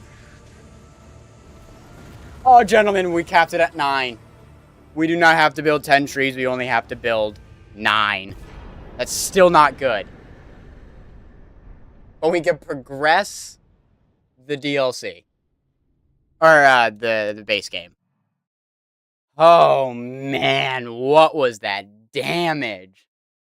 What did I do differently there that I did so much damage? Did I get a bleed? Holy, alright. I gotta build 9 trees, regardless. Like, I'm not gonna move on and have 9, like, more than 9 trees. I mean, it's Gideon I'm thinking about, but...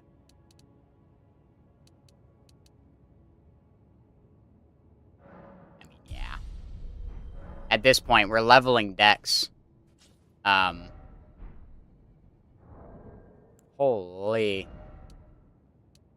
Alright, well, I am, clear to talk now. Killed Malekith. Actually killed Malekith. Finally. Friggin' locked in. Alright. Well, we can do this now. We can do 10 remembrances. But I do need to get rid of 2 dots.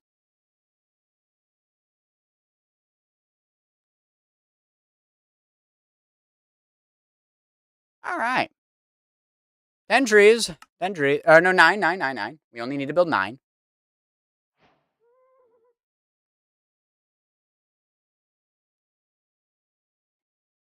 Alright. Holy. I actually killed Malekith. Yeah, he's not so bad. He's not so bad if you can dodge his moves. I know that sounds kind of silly saying that out loud, but like what I mean, yeah, if you dodge him correctly, he's not the worst thing in the world to fight. We're really close. We're at 96 trees. Right. I forgot about this double tree right here. I'm not going to do anything about it. Are you live on YouTube as well? I am live on YouTube as well. I always, I live stream on both Twitch and on YouTube. Let's build a tree right here. So if it's just not working on Twitch, Twitch might just be struggle bussing right now. I think I know exactly what issue you're having. And the only way I solved it was refreshing enough times that eventually it worked. Unfortunately, that's just only what worked for me, which is rather unfortunate. But, hey. I gotta, like, rest in that for a little bit. Oh, I killed Malekith, finally. The guy was giving me so much trouble. Hey, new controller? I'd argue that the Nintendo controller I was using was, in fact, terrible. I feel pretty confident in saying that that was a bad controller. at least for PC gaming, was not a good option when better options existed. Like, using just an Xbox controller or a PlayStation controller is better because those are typically the games designed for it. Like, it's funny because Elden Ring's not even on Nintendo Switch, right? You can't even get Elden Ring on. Now it is now. I know that. But it wasn't before. So Nintendo does, like, their controller isn't necessarily designed for Elden Ring. I also beat up those controls a lot because I like playing Super Smash Bros. And if you can see from my YouTube name, same as Twitch, Doug Wolf Destroy. With 2 U's, DUUGWOLF. Actually, does this still work? It does! Look at that. I didn't know if that command still worked, but there you go. That's YouTube there for you. It's funny, because one of the bosses I used to struggle with a whole bunch that I did really well with on this run was DTS, Dragon Tree Sentinel, which ironically is the enemy right in front of Malekith's arena. Which, granted, if you were going in with that completely on audio alone, you probably wouldn't know that unless you know Elden Ring. But either way, this boss that I always struggled with, I absolutely smoked him in this run. And then I goofed off a little bit too much, fighting other guys that I should have done, dealt with easier. I have killed Fortisax. Fortisax is dead. Moose is dead. Renala and Radon. Not PCR Radon. We're nowhere near him yet. No problem. This is why we have the commands. This is why I have a Stream Deck. I'm telling you, Stream Deck, best thing to ever get. You don't even need to be a streamer to necessarily need one. Like, yes, it's called a Stream Deck, but it's just so useful because you basically, it's keybinds for you, right? You can keybind things to it. So, like, I can easily pull up Twitch and or YouTube, Duolingo, all on the stream deck. I just click a button. Of course, when you're live streaming, it's very handy because you can switch between screens without having to do many things. Now, sometimes I need to edit the like text that's on the screen, which is fine. Though I will say, annoyingly, right now, the Remembrances and Trees built is longer than the box that my head and the chat is sitting in, which is slightly annoying me. It is becoming slightly a problem, but that's fine. I will say I'm excited to be done with this challenge, whether or not I actually. I think now that I've finally killed Maliketh, I think I can beat the base game. Because Godfrey, if I lock in, I think I could kill Godfrey. He's not too bad. Hoaraloo's not too bad. It's just don't be stupid. Though I've never fought him in this specific style before with like jump attacks, so that's my only concern. But I'm getting pretty good at understanding the flow of jump attacks, so that's good. And then of course there's Gideon. Might be problematic, might not be problematic. It's up in the air. It's Gideon. NPC fights can or cannot be problematic. It shouldn't be too bad. I think Gideon should be fine. Because of his whole like startup, we might be able to just kind of smoke him before he even gets to do anything, which is the goal. But it also, he just might be one of those people that we just don't jump attack because it'll probably be better for us if we don't. And then we have Radagon Elden Beast, and they're not very difficult in the grand scheme of things. Like, Maliketh for me is... Oh, man. Maliketh for me is way harder. It, like, pales in comparison to Radagon Elden Beast. Like, Radagon Elden Beast is... Radagon's a good final boss. Elden Beast is just kind of there. You know, he just... For lore reasons, he exists, but really... there's no true reason for Elden Beast to exist. It should have just ended with Radagon. It was cool like that, but how many days you have on Duolingo? I have something around 510, but I just can't get myself to do those lessons. I am like, I think I just passed the 400s. I think I'm like 403. What language are you learning? I love language. I actually could talk about language for a while. That's my jam right there. Like world building and language crafting. Oh, I love it. It's cool. Language is cool. I'm learning Japanese right now, and it's really cool. And then I designed a language based off of Japanese, which is pretty cool. Its writing system is very similar to Korean. Has similarities to Korean. Its accent is reminiscent of French, which I think is really funny. So it's interesting. English and Spanish, very very nice. What's your native language? You did Turkish and Russian. Ooh. If you're, I only ask because you said if you're learning English, then I would assume you're not proficient in English, which assumes you speak another language. Because I also know English and Spanish. I'm always like wanting to do like put Spanish into my Duolingo as well to relearn my Spanish. I grew up in a Spanish-speaking country, Honduras, and so I want to kind of retain my Spanish again. All right, that's tree number 1 out of our 9. Polish, very nice. We got a fellow Poland. Wait, what is the term for Polish people? Because like, if you're from America, you're American. If you're from Honduras, you're Honduran. But for Poland, you wouldn't be Poland. You know that doesn't sound right. I mean, I guess you'd be Polish, right? But you'd always have to say the Polish people. But you can't use it like you would say like, oh, Americans. You can't say Polish. Do you have a term specifically for y'all, or is it just always the Polish people? All right, what is going on Discord right now? It is poll, I think. Ooh, that is interesting. Sorry, my Discord is absolutely blowing up right now, and it is very distracting. What is happening? Oh boy. All right.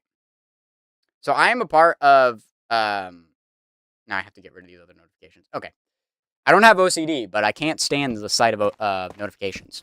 Like if I see the notification bar up there, it's like it just annoys me. So I gotta get rid of it.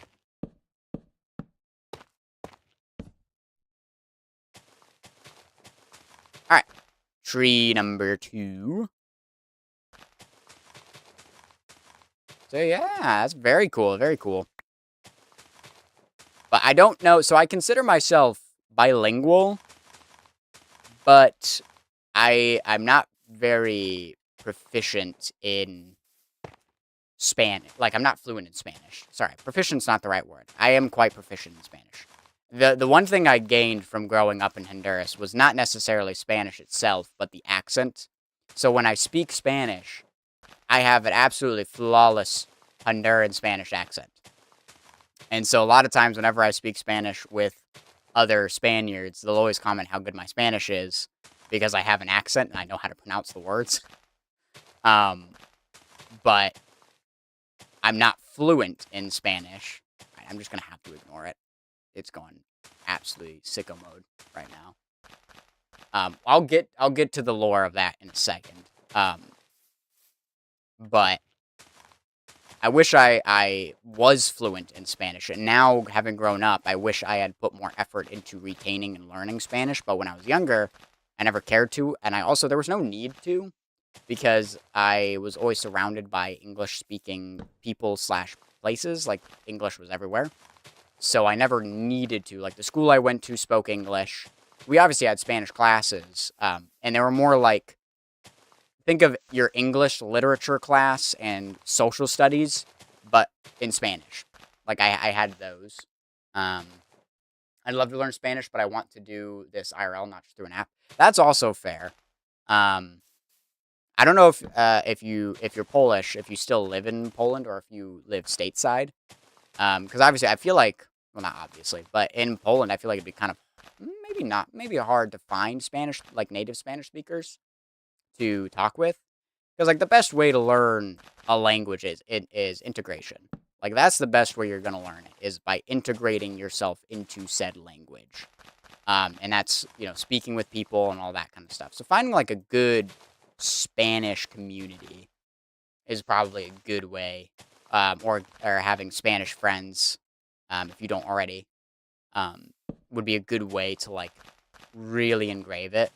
Because otherwise, you then, it's going to be kind of hard to learn it from Duolingo. And Duolingo really is just giving you vocab. Like, it's not helping you truly learn the language, I don't think. It's just helping you learn the vocab and the general... To a degree, I think it's actually quite bad at teaching you, like, the flow of a language and how a language functions. Like, I, going into Duolingo, already knew how the Japanese language functioned. I knew how particles worked. I already understood kanji, like the basics of kanji and how that worked. And so I already learned all of that stuff before I even started learning it on Duolingo. So now Duolingo is just kind of vocab. But I don't have any Japanese friends. I have a friend who also learned from Duolingo, and therefore, theoretically, I could speak Japanese with him, but he knows way more than I do, and sometimes he'll, like, say, hi, how are you in Japanese, and ironically, those are some of the words I haven't learned yet. Which is another reason why Duolingo is not the greatest, because sometimes it just doesn't teach you the things you need to know. Like basic, and maybe it just skipped ahead for me for whatever reason. But yeah. I don't know if you are in college or anything like that, or high school or not, but if there's any clubs, that could always be good. You know what I mean? Depending on where your learning is, and kind of all that. That could be good. Yeah, but I don't know how to find Spanish speaking people. Yeah, that's always just the hard part is I don't know how to find Japanese people. I know one Japanese guy. I just saw him after not seeing him for like years. Apparently he's married, which is kind of crazy. I didn't know that. It's not like I was like huge friends with him beforehand. I just knew of him because we have an MK program at my school. So I had met him through that. Granted, I wasn't in the program because of the way the program works. And I wasn't around it a lot, but I had friends who were in the program. MK stands for Missionary Kid, by the way, if you did not know that. It's hard, but I don't want to give up too on learning. High school currently last year. Very nice, very nice. I am currently in college. I am rising senior, but I have 1 year after that. Because I have a linguistics minor that I got to clean up, and then 2 gen ed classes. I'm currently in a film program right now, so that's why I'm gonna graduate a little bit later, but I am very blessed right now in my current situation because my dad works where I go to school, so tuition for me is free, which is very, very nice. And yeah, I also live at home, so I don't have to pay room and board either. I don't know where that one wall went, but that's fine. I think we're gonna put tree number 3 right here, right in right here. Okay, it's going absolutely insane. Okay, so the reason why the Discord is going insane, I don't think you can hear it, but I can. It's annoying the crap out of me. I'm a part of so that friend that knows Japanese, since I already mentioned him. He also has created a role-playing game similar to Dungeons and Dragons, his own version of it. And me and my dad, we play this game every Friday night, or it used to be. There's now off weeks. That's not important. Either way, he is wanting to do a recorded campaign for his game, similar to like Critical Role or Legends of Adventurous, those kind of people. He's wanting to make his own version of that. And I am his editor, sound guy, kind of behind the scenes guy. Right now, Discord is going crazy because all of them are talking in that channel and going absolutely sicko mode. So I am just getting Discord notification after Discord notification. It's kind of rough. It's really rough. That's 3 trees. We need 2 more sets of 3.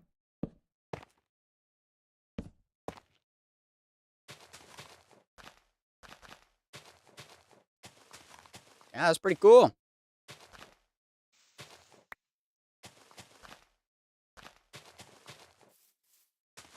Man. These Discord notifications are actually making me go kind of insane. Alright, gentlemen, I can't take it anymore. I'm muting it. It is getting muted. Or will it let me mute, or is it just not going? Alright. Sometimes Discord on my phone just decides not to work.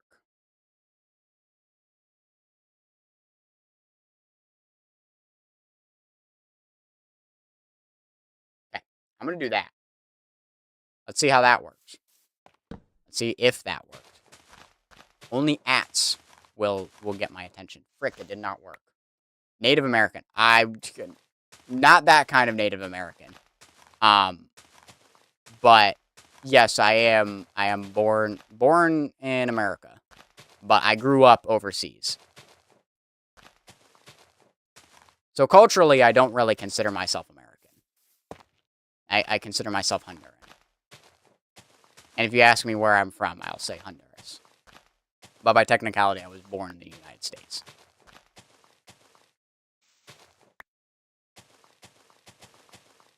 So I am native to America, but I am not of Native American descent, because that has a different connotation, makes it sound negative. Just the Americans who were here before the British people came here. Those Americans. I am not one of them. Again, not that that's a negative thing. It's just kind of funny, because I understand what you mean by your question. I just think it's funny. But yes, I was born in the U.S. Born in Connecticut. I don't remember any of it. And I grew up there for like 2.5 years. And then we moved down to Honduras, and I grew up there for 11 years. And then I moved back to the States for high school. Not for high school, but we moved back during my high school years in Pennsylvania. So I lived there for 4 years. And then moved down to Virginia, because I went to college, and then my dad got a job here. And at my school. So now, we all live in Virginia. It's very, very nice. I like it down here. It's nice down here. It's hot down here, but then again, when you grow up in a hotter country, this is not that hot. You know what I mean? Like, people are like, oh, it's so hot. It's 80 degrees with, like, 40% humidity. This is terrible. And I'm like, brother, try 95 degrees with 100% humidity and then tell me it's hot. Okay. Calm down. The benefits of living in a hot country, right, is because the negatives of living in a hot country is you get cold really easily, right? Because you're not used to anything colder than 55 degrees. That's as cold as it got, right? And so people are like, you're wearing winter jackets when it's like 55 degrees inside, and everyone's like, oh my gosh, this is not cold. Well, now I can turn it around on them and be like, oh, 80 degrees? This isn't hot. Only 60% humidity? That's not that bad. Please, it's quite nice, actually. I like a little bit of humidity in the air. Like, dry heat, I actually think is worse. I like humidity. I think it helps cool me down a little bit more. Like, it's stickier and you get sweatier, but I generally feel better being in humid environments. And I think it's because I grew up in one. So I'm just kind of used to it.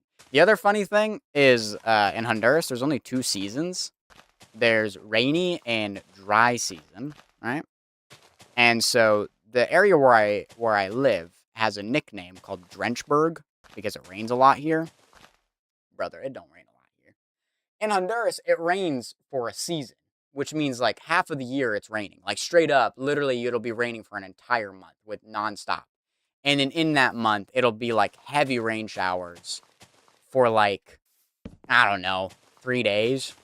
Whereas here, you'll get like a heavy rain shower and it'll last 30 minutes. Literally, it's the weirdest thing. It's so bizarre. It's 30 minutes of like heavy rain showers. And then that's it. And it's so funky. because it'll just be like heavy rain shower and then it's done. And then it's just kind of like a sprinkle the rest of the day. Maybe a light rain. And then it'll heavy rain for another 30 minutes. And then it'll be done. And you're just like, what is going on? And then in Honduras, it's rain, like regular rain, with 3 days of heavy rain, with maybe you'll get a good day where it's a light sprinkle for like 30. You'll get the light sprinkle for like 30 minutes. That's like the most. But yeah. I'm so sensitive to high temperatures. I'm just not handling it very well. Well, I'd imagine if you grew up in Poland, it don't get very hot over there. I don't know what the hottest it gets in Poland, but I can't imagine. I'm just assuming you're from Poland. You said you were Polish, but I realize that could also mean you grew up somewhere else. Are my assumptions correct? The hard thing with Europe is European countries, there are mixes.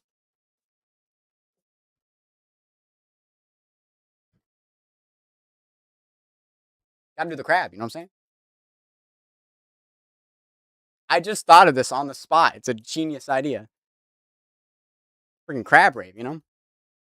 Alright. Raving on. Anyways, because, like, a lot of European countries share languages. So, like, for example, in Germany, they speak German, but in Austria, they also speak German.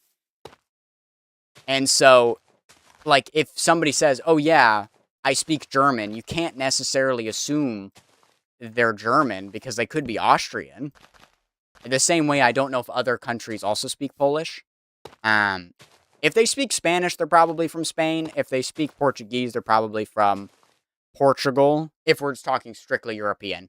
Obviously, there are other countries that speak those languages, aka Brazil for Portuguese, and then, of course, Spanish is all of South America and Central America, right? So, yeah, but I'm talking strictly for if you're European, if I know you're European, and you say you speak a language, you can assume you like French. You probably live in France, but then again, there's like Morocco. I believe they speak French, so that doesn't help. And Morocco's in Africa, so that's not even in Europe.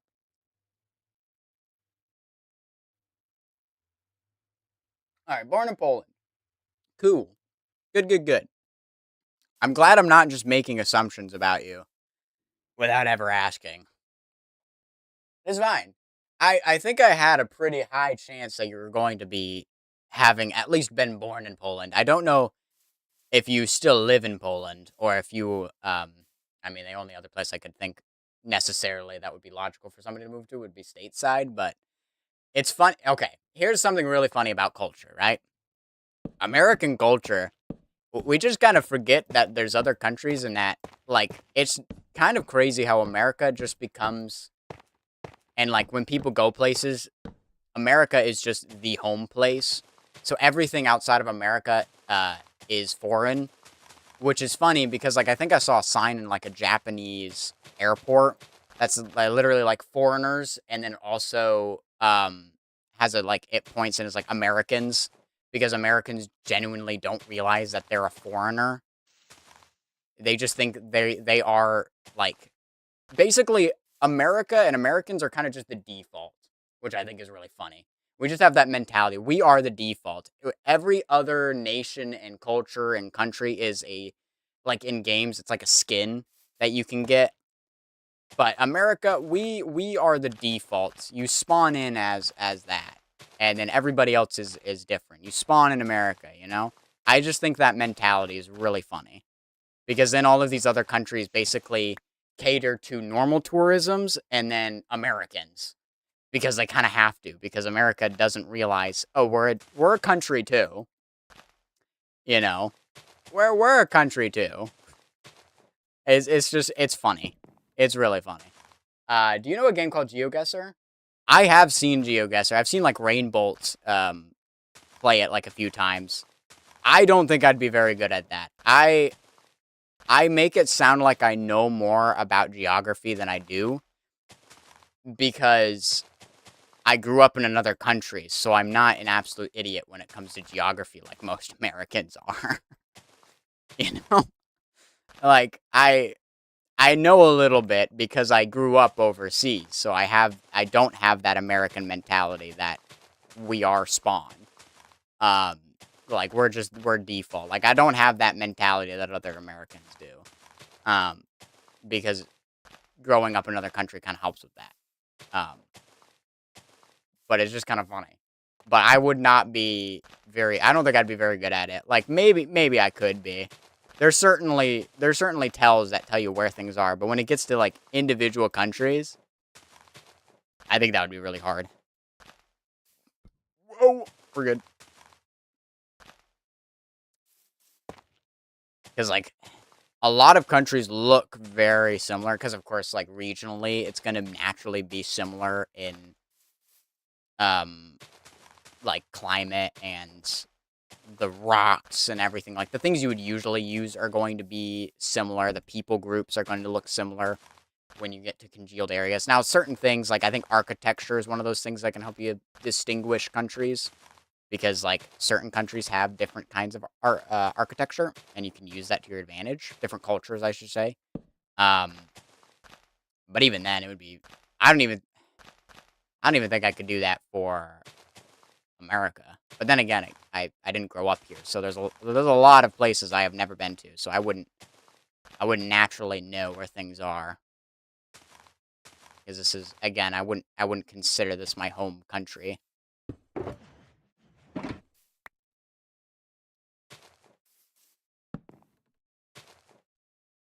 It's so fun to play, very hard, of course, but satisfying too. I bet, like, when you nail it and you're like, oh, this is this country, I bet that feels really good.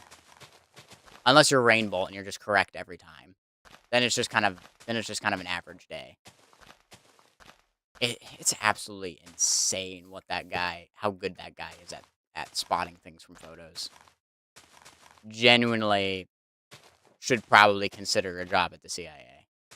That guy is just insane. Like, you could take a picture of the clouds and my guy would be able to figure out the cloud patterns to figure out what's going on. Actually insane.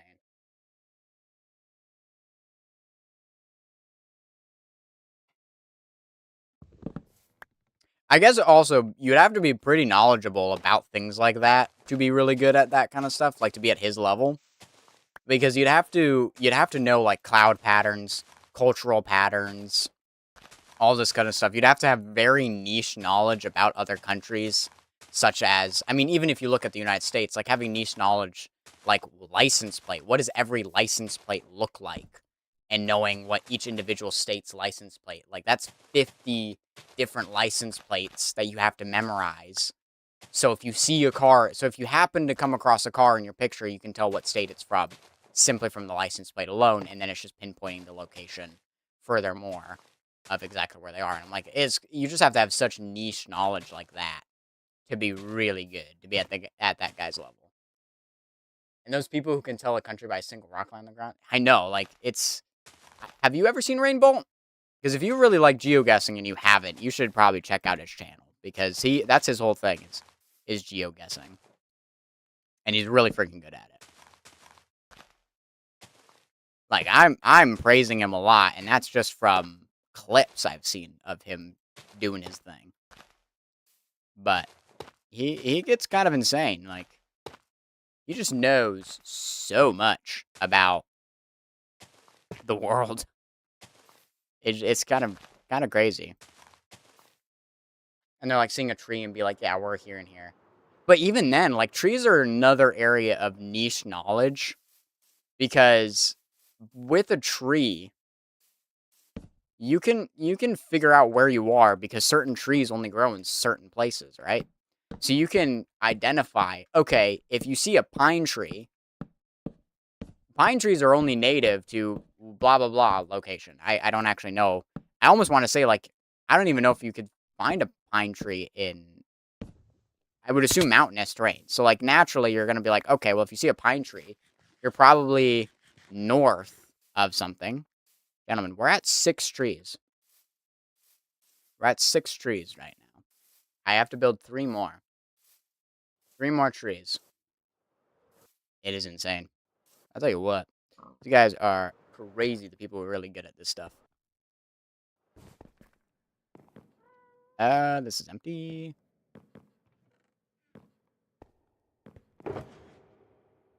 Well, might as well restock, eh? So I'm almost out of spruce wood, which is not good. We have enough to build another 2 full trees and then a fence tree, which is good. And that'll put us at 96 trees, which is not great.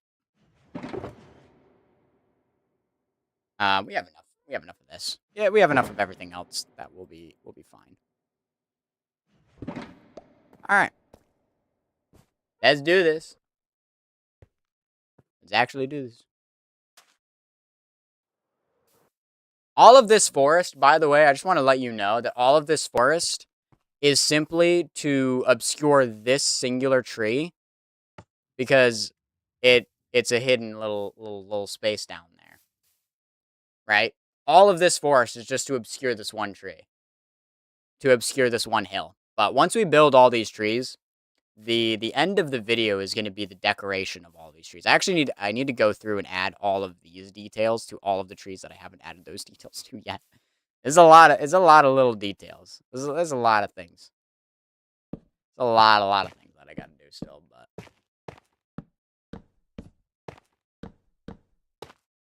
do you know Blinky maybe from GO2? Oh, I do not know Blinky. For a second I thought we were talking about Pac-Man. Isn't one of the little guys named Blinky? Is it the pink one or the teal one? I don't know. Absolute beast. And I'd imagine like it's such a niche skill set, but a very impressive one at that. Like if you're just really good at that stuff and know geography and geology and arbology, I don't actually know if that's the name of the study of trees. I just know that arbol is tree. Very Americanized way. Arbol is tree in Spanish. But yeah, these people, they know too much about the world. It's scary. Like, you think about it. You put this guy... You know what would be really interesting? Alright, Mr. Beast, I got a challenge for you, alright?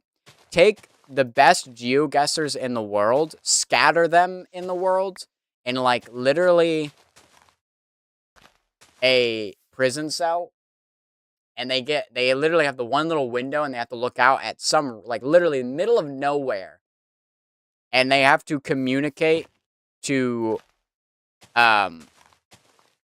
somebody, and they have to tell you where they are, and so that way they can be found.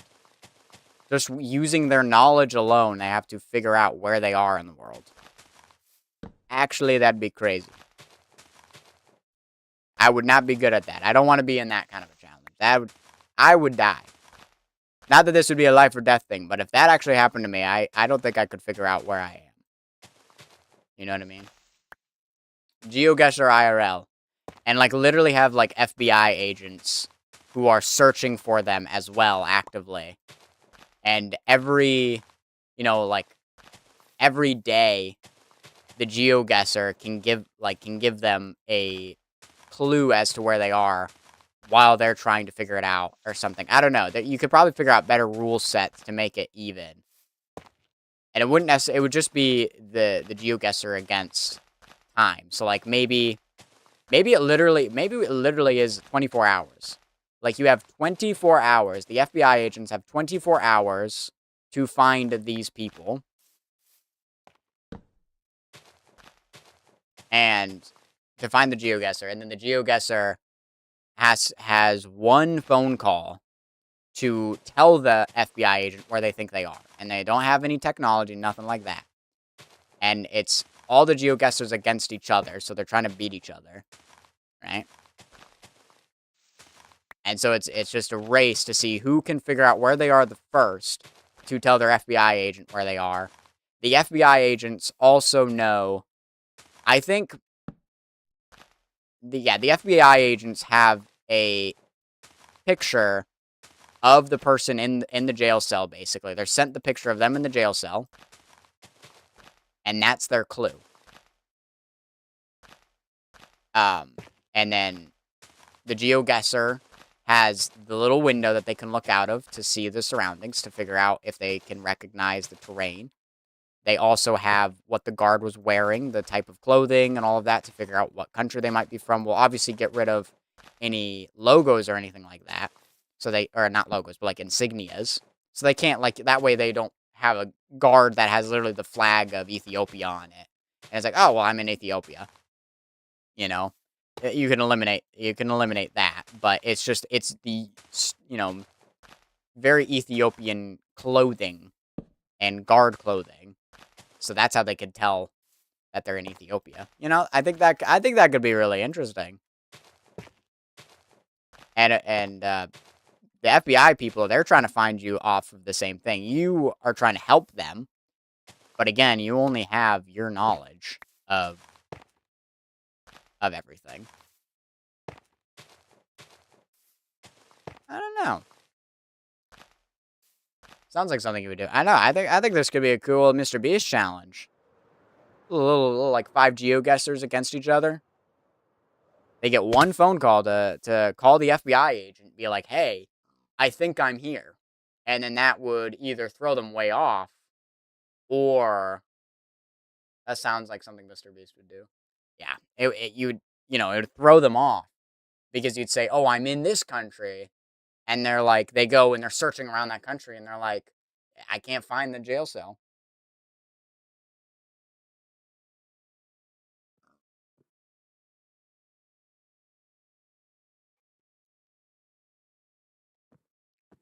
I don't know. It'd be kind of funny to also throw an average Joe in there as well, to just see how somebody with generic average knowledge would do.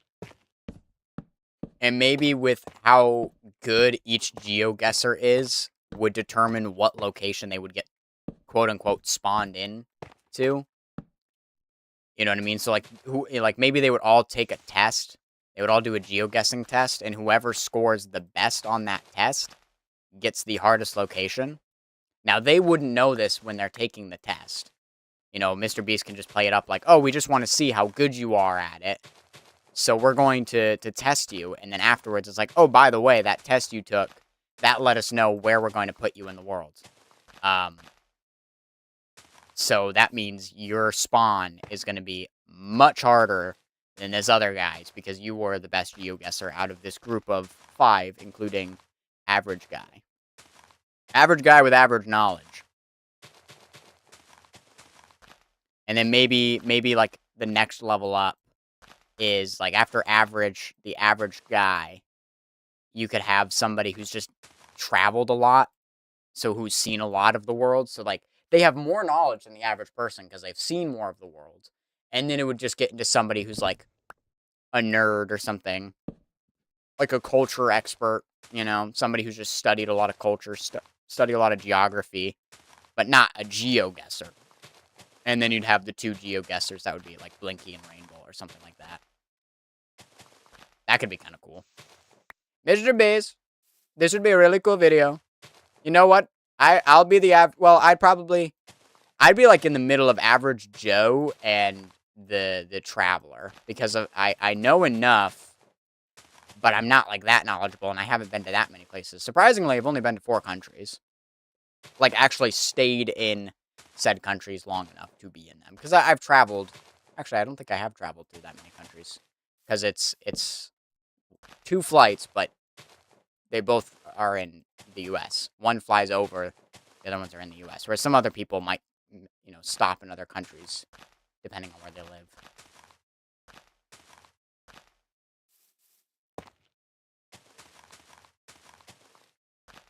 Yeah. By the way, I'm on Twitch chat. But watch on YouTube. Nice. Got the double going for me. Appreciate you. Oh, now WhatsApp is going crazy and my watch is buzzing. Everybody's messaging, not me, just the group chats that I'm a part of. Most unfortunate. I have one more tree after this to build, and then, of course, we're going to do our little fence tree. And then we're going to kill Gideon. And then we're going to kill Godfrey. I feel like the actual logical person to go next should be Melania. For base game remembrances. How many base games? There's 26 remembrances in total. Well, 25 remembrances plus mail. Which means, I believe 16 of those remembrances are base game. Let's see, you have the 7 Great Runes. So you have Godric, Rennala, Radahn, Mohg, Rykard, Morgott, Melania. And then you have Placidusax, Fortisax, Malekith, Ancient Regal Deer,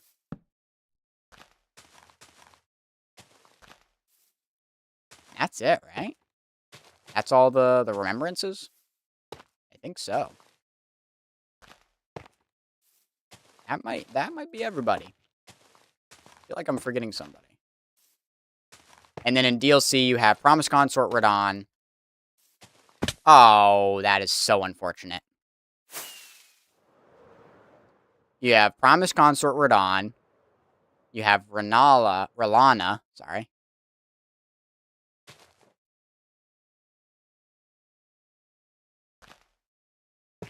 I placed leaves somewhere, I don't know where. Midra, Matir,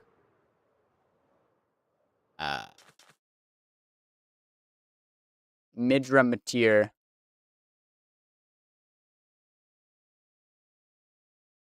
who else? Bale, because we're including him.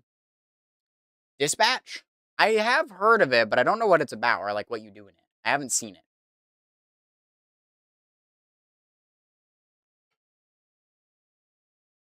I have learned about myself that the games I like the most are games that I've seen other people play. Whereas games that I buy like blind, I don't think I've enjoyed a single game that I have. Okay, no, there's one game I can think of that I played that I have not watched somebody play it before I played it. And that was Portal. Portal was the only game that I can think of that I've bought without watching other people play that I have enjoyed. Whereas all of the other games that I've bought, like, for example, I've never watched anybody play Red Dead Redemption, The Witcher, I wanted that, yeah. Any of those games. I own all of those games, and I don't enjoy any of those games. Because I hadn't watched somebody. Enshrouded was another one that I bought because I thought I would like it. I had seen a small amount of gameplay on it, but not enough. You know what I mean? I knew the general vibes of what was in it, and I was like, yeah, I think I would enjoy that. It's like a, Souls-like mixed with Minecraft. And, like, it was, but not in a way that was enjoyable. I just whistled at some point here. Which is most unfortunate. And then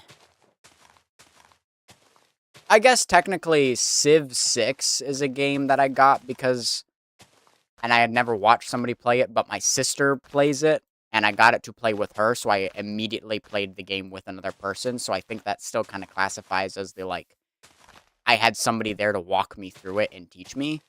Mecha Chameleon is another one that I watched enough people play it, and have played with other people that it became fun.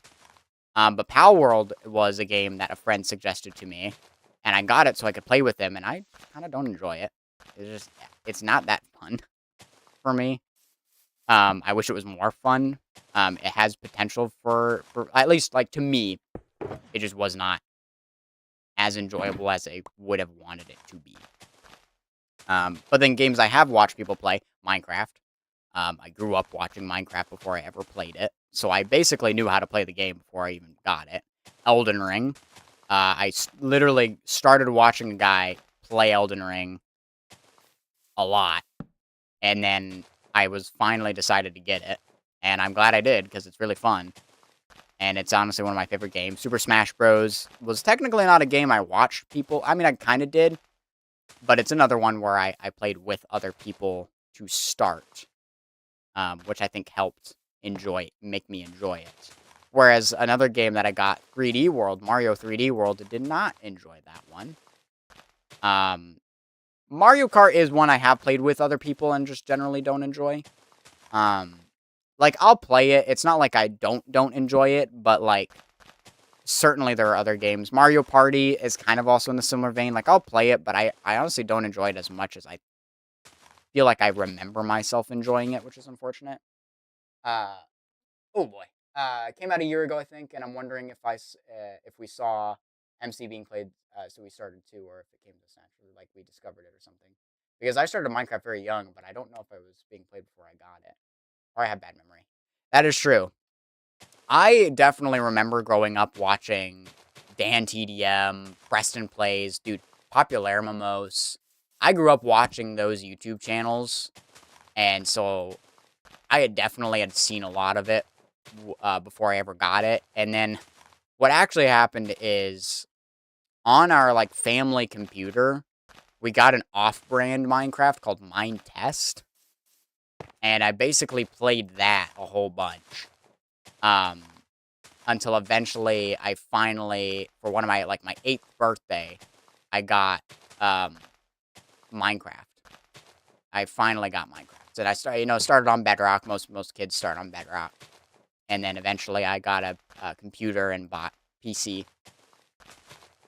Very good investment. But yeah, those classic channels. I don't watch any of them anymore. I'm still subscribed to, like, Dan TDM. And, like, sometimes his content is still more young. It's just hearing his voice is very nostalgic, but sometimes I think it's not good for entertainment because I've watched it so much as a kid that it just reminds me of being a kid, and I'm not a kid anymore, so it's not as enjoyable. Iskal was actually another person that really got me into it. I actually discovered him through Hermitcraft. It is very unfortunate because I no longer enjoy his content style. I used to really enjoy him, and then he started making his content more towards kid audiences instead of what it originally was. And I didn't enjoy that as much, which is unfortunate. So, very, very sad. But, yeah, so I no longer watch him. And then, of course, with the whole kerfuffle that kind of happened, I stopped watching. That was kind of like the point at which I was like, yeah, I think I'm done watching his content. And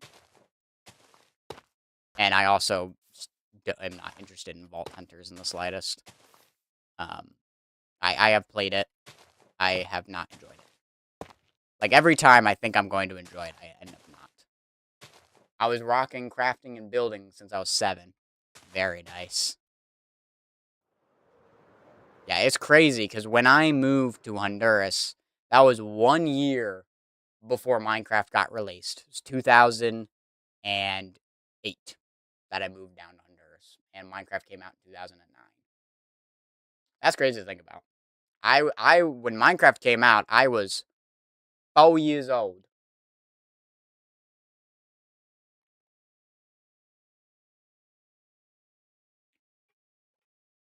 Which is crazy. So then 4 years after Minecraft came out, I got it. That's crazy. Because I remember playing Minecraft, and the first, I really can never remember the first update that I played, but I do remember playing when, like, the most vivid memory of Minecraft is I'm actually going to add it to this tree, is the villager update. I think it was the first update that I really remember. I'm 21.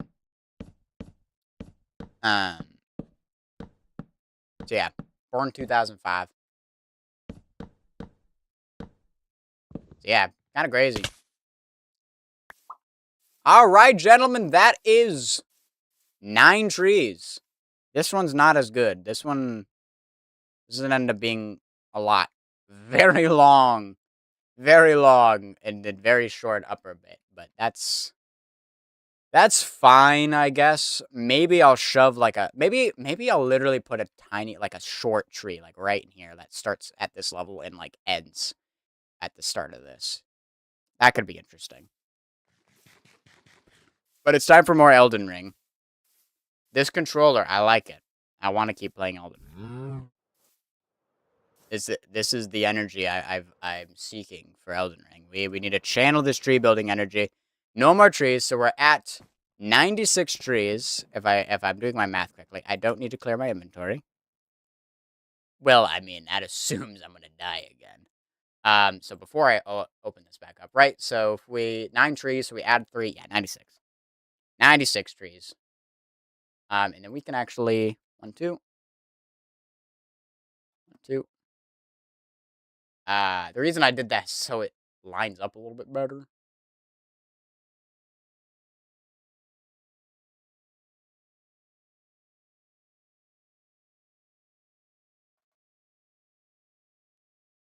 All right. Yes. All right. So Melania. You're building a small city? No, I am building a brutalist style recently abandoned science facility. So not quite fully abandoned, but just enough abandonment. That is what we're currently building. And I'm trying to build a mini game that's gonna be in this giant, massive building.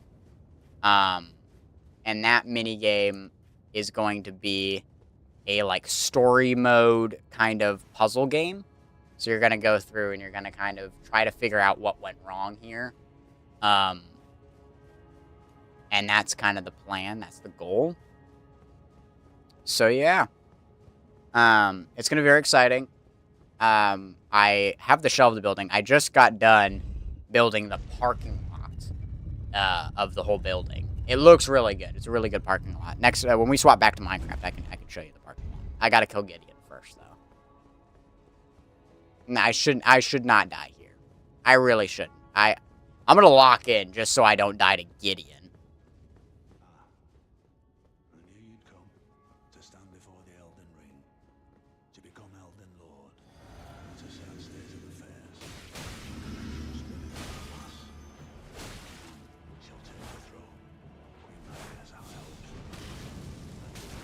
Ooh. Alright, just do the same move twice, brother.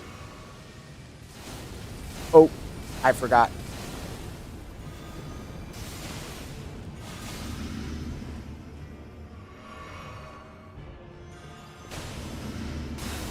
I forgot about that as well. Oh.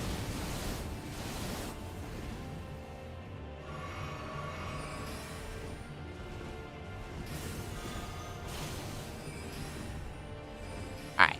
Gideon is being a problem.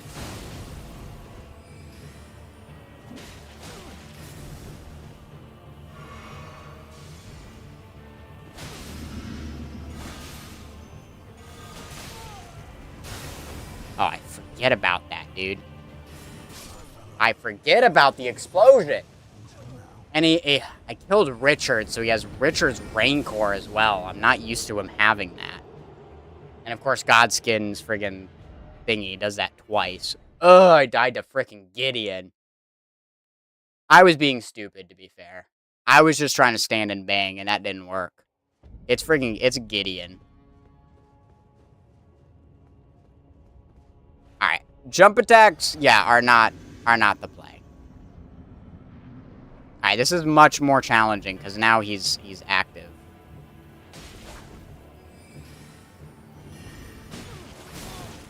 Oh my gosh, he does so much damage. My gosh, it's so much damage, dude. It's a ridiculous amount of damage. I just got trapped. I hate Gideon. This is the first time I've actually had a problem with Gideon. Alright, well, I just gotta get lucky, because it's Gideon. There is no outplaying Gideon. You just have to hope he doesn't decide it's your time and just kill you in 2 seconds. His spells do so much damage. Unnecessarily.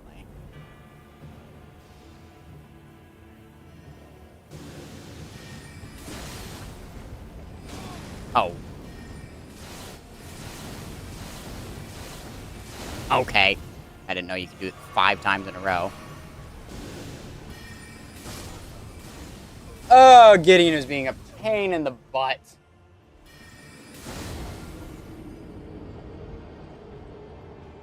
Half of my health bar just goes away in 1 hit. And he has infinite mana and can spam spells. Wow, Gideon is being... This is the first... Gentlemen, this is the first time I've had a problematic Gideon. Every other time I've ever fought Gideon, I've just smoked him.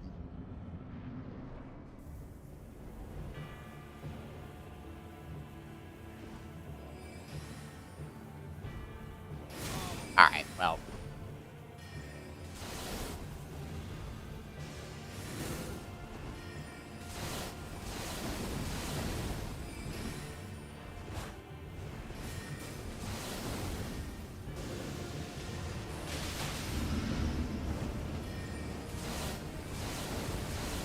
Oh my gosh. Ah, that's freaking death. I tried to freaking heal. Because I forget he could just spam it over and over again. Oh my gosh, Gideon is going to be a pain in the butt. It's going to be absolute. We're going to have to build 10 more trees just because of Gideon. Oh, for goodness sakes. Oh, is there literally anything I can do? I don't even think there's anything I can do. I can't... What do I have to stun lock the idiot? That's the wrong button. Do I even have anything that can, like, stun lock him? Not really.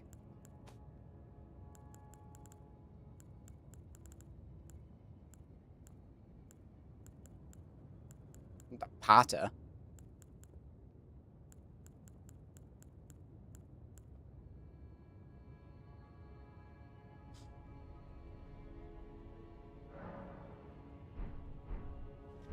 Man, Gideon is just going to be such a pain.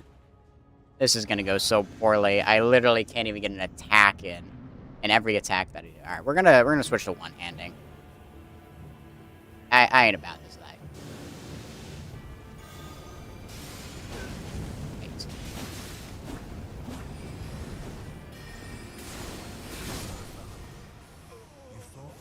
That's all it took. Absolute spamming maniac here. I get friggin' stun locked by the darts, and then get blasted by the Comet Azure. Because it does half of my health. Oh my gosh. I see why people really hate Gideon. I'm gonna...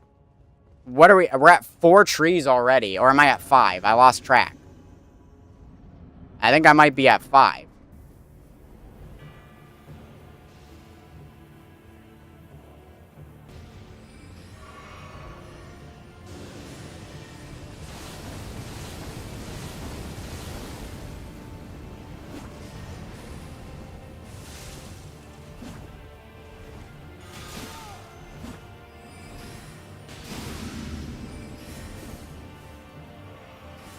Oh, I messed it up.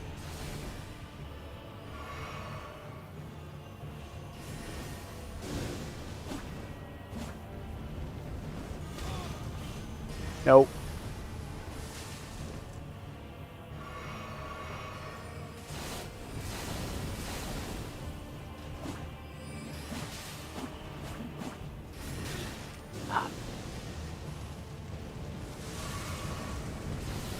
Nope.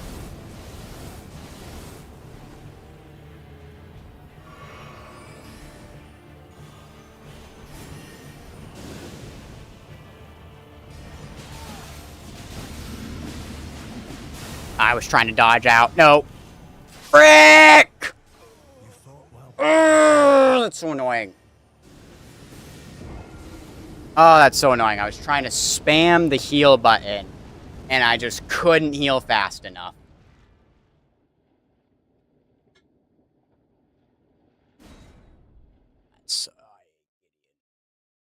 He is ruining my day. This is the only problem with this challenge. I die way too often. That, like, I literally play Elden Ring for less than 5 minutes, and I've already got to build 5 trees because freaking Gideon. This is what I have to deal with.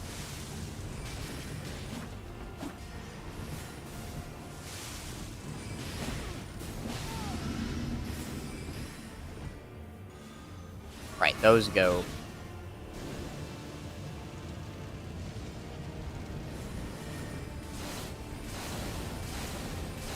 Ah, frick.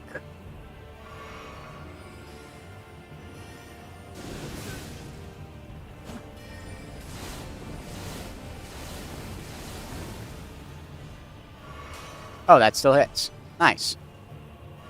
Gotta love that range. Alright. Gotta love that.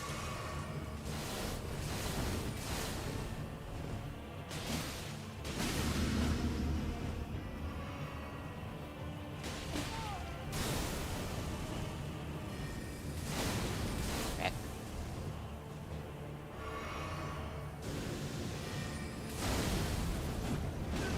Where are you?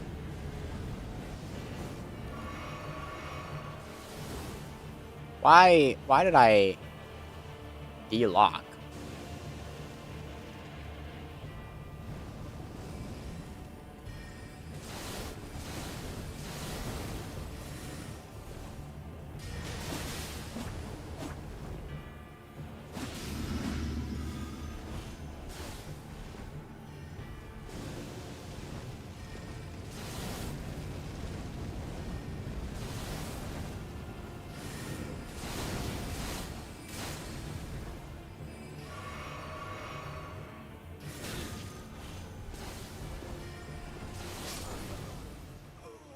Don't lean on the mic. Do not put pressure on the mic arm. And I barely did any damage. That's just the most frustrating part. All of that, I almost used all of my heals. And I look down at the health bar, and I've barely done any damage. Am I at 7 or am I at 6? I literally am losing track of how many deaths I have because of frickin' Gideon. And now it's just an endless loop and hope I get lucky.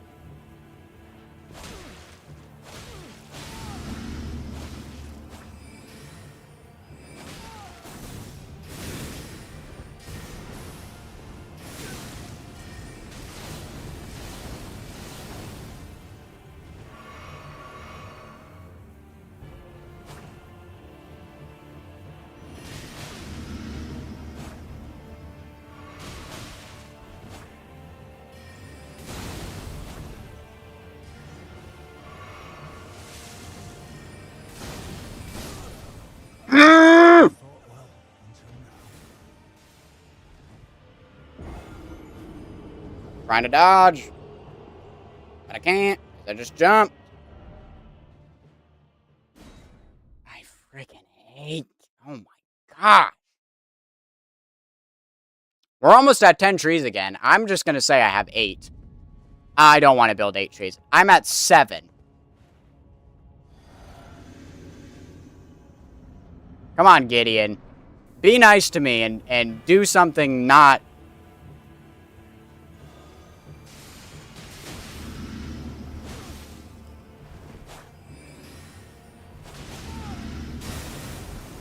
amazing.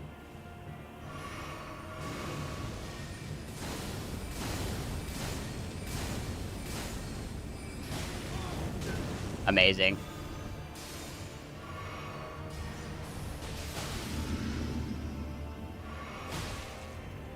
Amazing.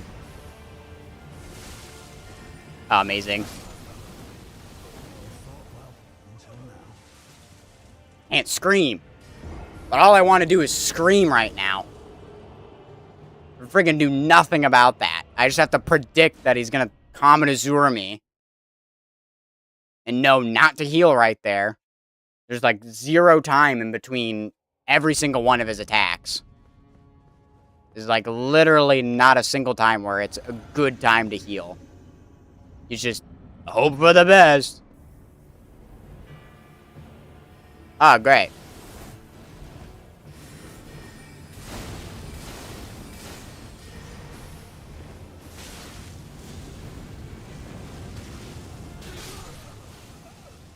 I wasn't even gonna bother. I don't freaking care.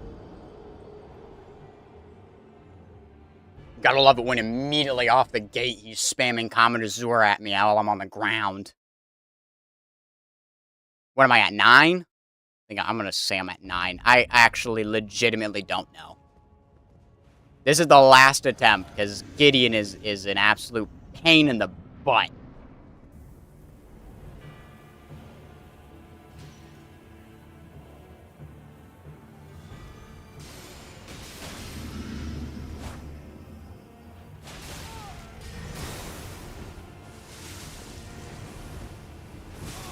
Oh, come on! What do you mean? What do you mean that doesn't go the normal?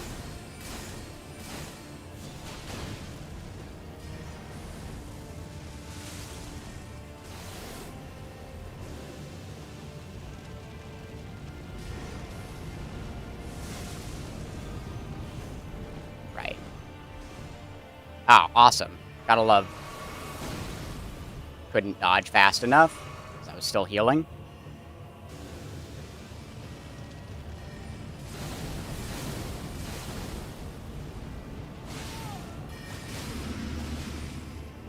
I'm trying to dodge backwards.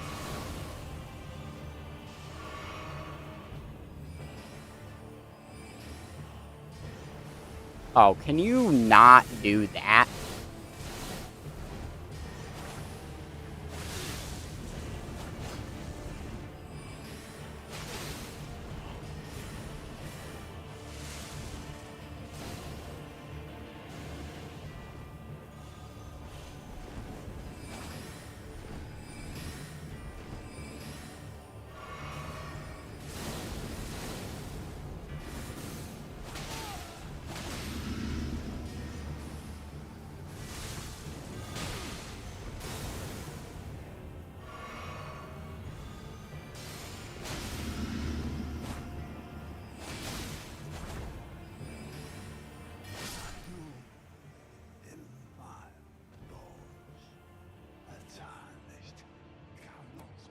Oh, that guy was a freaking fricker.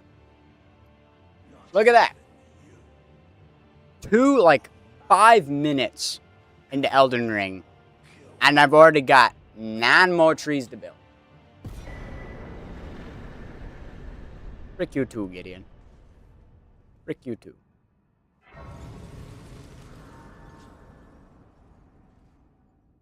Let's go light the grace. Whoops. That's not the right button anymore.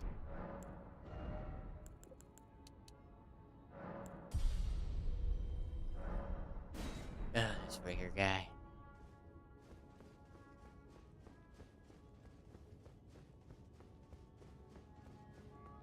Yep.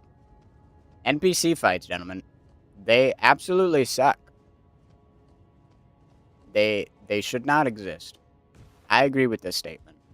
Not a single Elden Ring player, like true Elden Ring player, likes NPC fights. The good news is that means I'm on my way to becoming a true Elden Ring player because I don't like NPC fights. My opinions are now aligning with the Elden Ring community. You know, that's the start. When you start learning this game, you're gonna have differing opinions. You might like NPC fights better because you might have gotten lucky and they're just kind of, NPCs are just kind of stupid most of the time. You know, I was hoping I'd finish Gideon off. I was hoping I'd just finish Gideon off in 1 kill, maybe a 1 death. But to be perfectly honest, Gideon's the kind of guy, if you don't if you don't kill him the first time, you just ain't gonna. Alright, so we are going to put away the controller. I want to take care of this controller. I don't have enough time to play Elden Ring after 9 more trees that I have to build. I legit don't have time. I am playing volleyball. Whoops. I am playing volleyball at 5 o'clock today.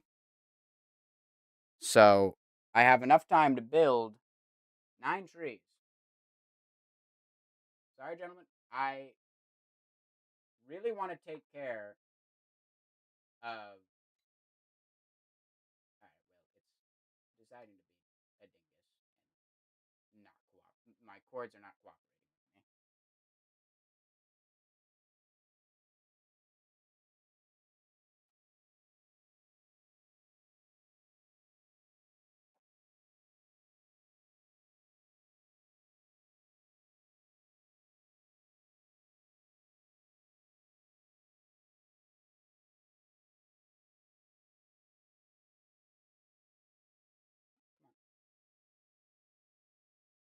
There we go.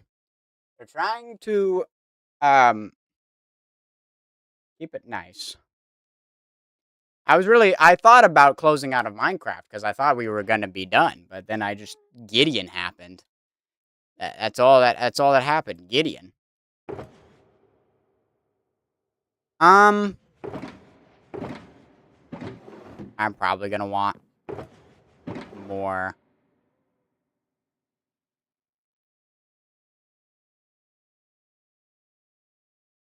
Do I not? Alright, well, I don't got no more. I just have to make some more. Some more of these guys. Frickin' Gideon, dude. Gideon happened. That's all you need to know. Tell an Elden Ring player Gideon happened, and they'll understand.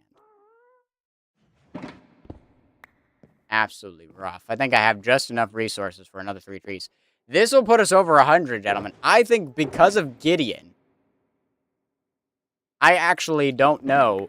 I might be done with the forest. This might be the end of the forest. Like, legitimately. This might be the end.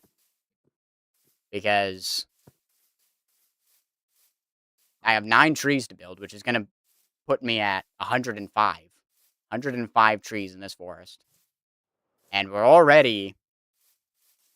I'm going to build that one tree I said I should build, which, like, right here.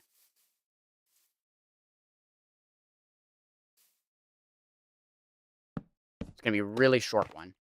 Alright, I gotta go, but it was very nice to watch and talk to somebody. No problem. I'll be live Thursday around the same time. Probably doing the same. Well, maybe not. I might finish this challenge, and I might just be vibing in Minecraft. But it was wonderful having you in here. Absolute blast today. I now gotta finish these 9 trees. Thanks to frickin' Gideon.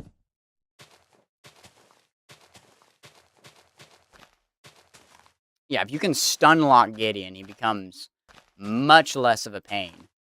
You know, Crouch R1 Demon's a pretty good way to get this done. You know, pretty efficient way to get that done.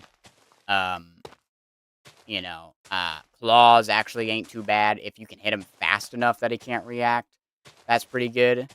Claws also don't have a lot of time in between. You know, so you've got quite a lot of time.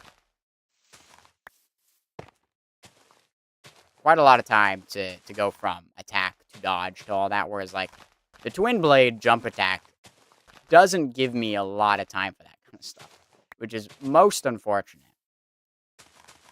Because now I actually kind of have to be somewhat decent at the game to be able to know how to use the build most efficiently. And unfortunately, I just don't have that skill threshold just yet. Not saying that I won't get it, but...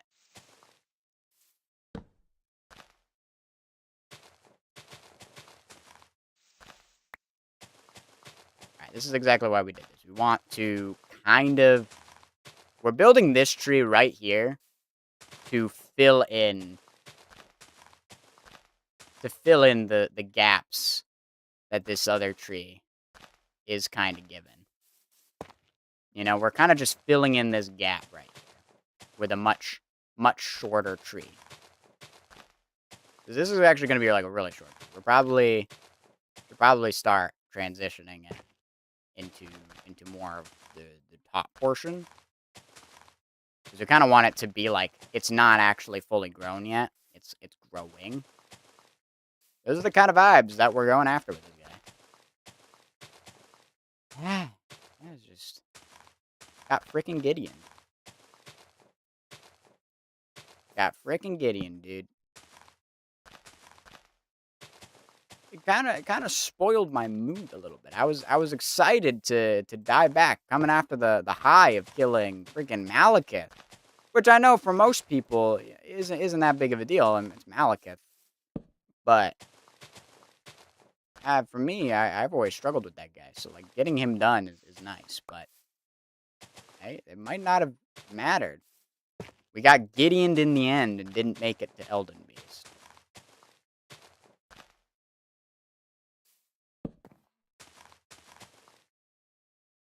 But who knows? Maybe 105 trees is actually not enough. Maybe it won't be enough, and I'll need to build a couple more.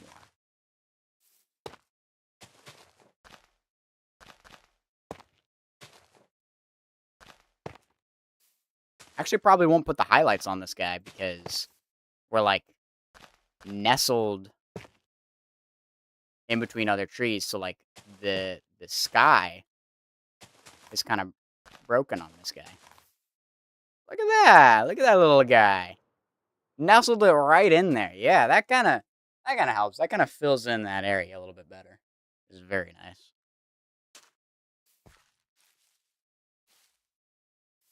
Yeah, we're kind of running out of space.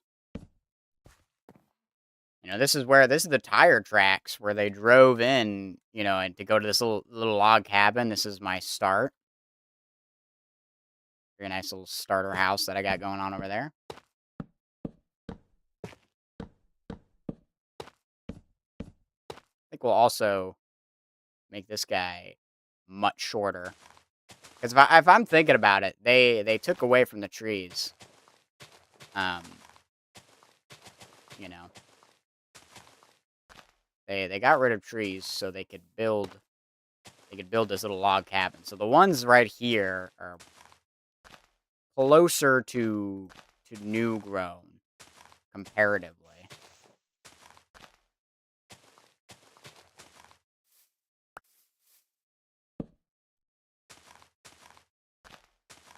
But hey, having the forest done will be so great.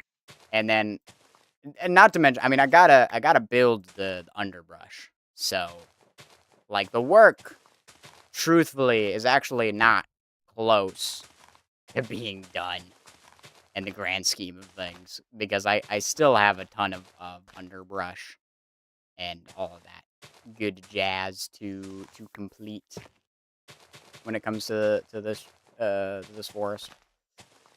You know, the forest really isn't just the trees. Honestly, more of the forest is not the trees, but the underbrush, all of the foliage, the rocks, all that kind of stuff is more of the forest than it is anything else. The trees just the trees explain why certain things are there, but if you think about it, the trees are just a big structure with all of the underbrush being the little details that truly bring the build alive. So I'm very, very much excited to get to the underbrush. Very, very excited indeed.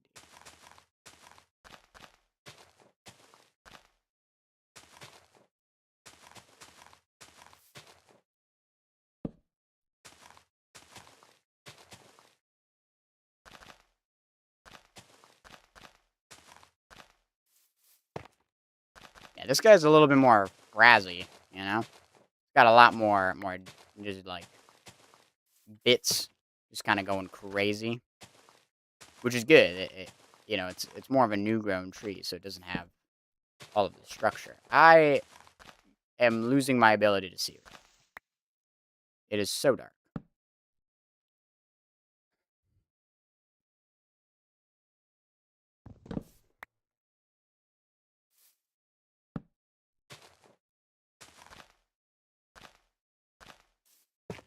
Discord is still going absolutely sicko mode right now,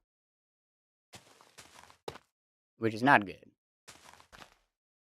Because I have been curious about what has been going on this entire time. Oh, look at this little guy right here.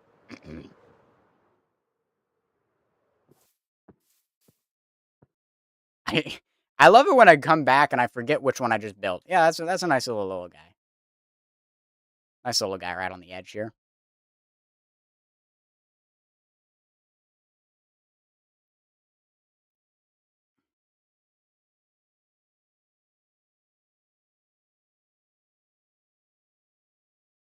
Yeah.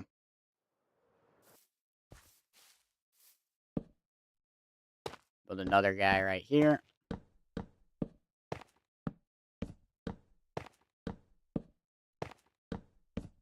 Maybe a little bit bigger than the guy right next to it, but for the most part, like, the trees on the edges are much more spread out. Granted, in this case, it's not, like, it's more because they needed the resources, so they took them from the forest, you know? Like, they're like, we need logs to build this little kind of staging log cabin facility. You know, why ever they needed a staging log cabin. But they have it. They have it, so.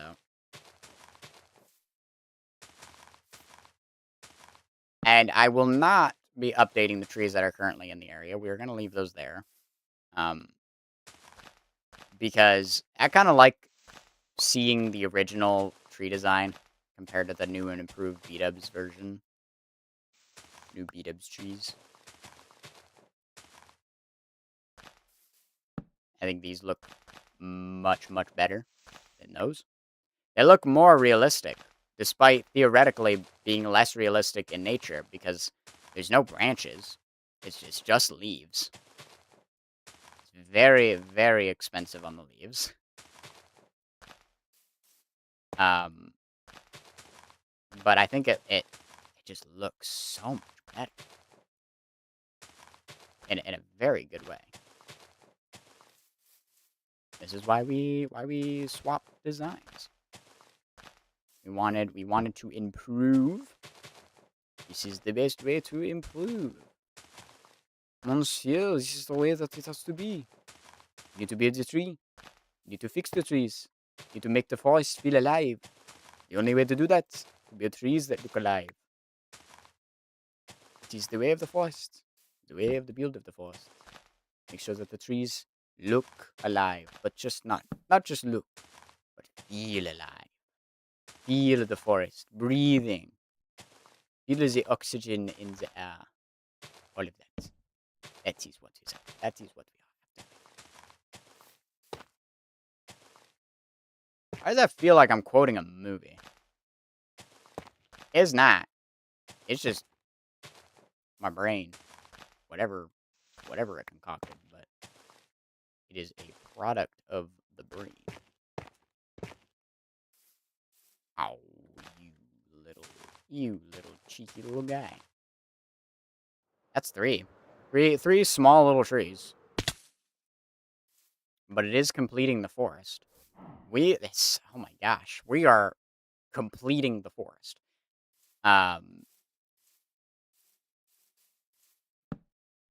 This is four trees. I hope I have enough fence to get up here. The answer is no, I do not have enough fence to get up there. That is most unfortunate. I should have refilled on fences. Okay, I do have plenty of leaves.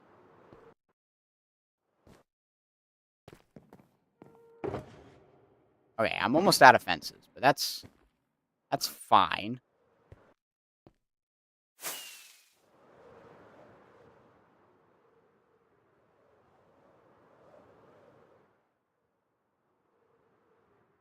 Oh, just shy.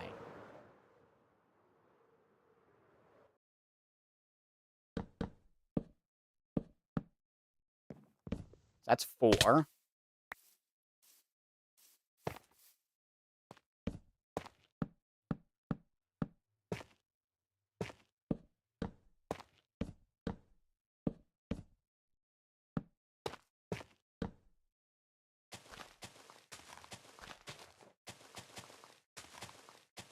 This is tree number 5.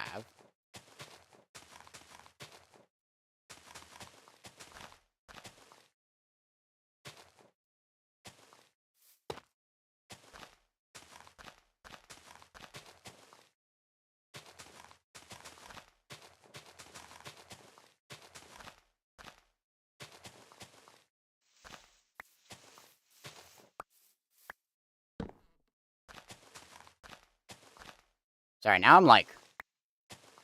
My brain is squirreling really hard right now. I'm just thinking of most random things, none of which are important. Just the most random things that I saw on the internet that are just popping into my brain space. And I just kind of had to deal with it. You know? Which is fine. But it might mean that I might not say nothing. Because it's not that just there's a lot to filter through right now. From Legends of Adventurous shorts, just replaying. That's basically it, actually. And then the constant Discord notification noise that has been going off for the last, I don't know, like, hour. These people have been talking for an hour.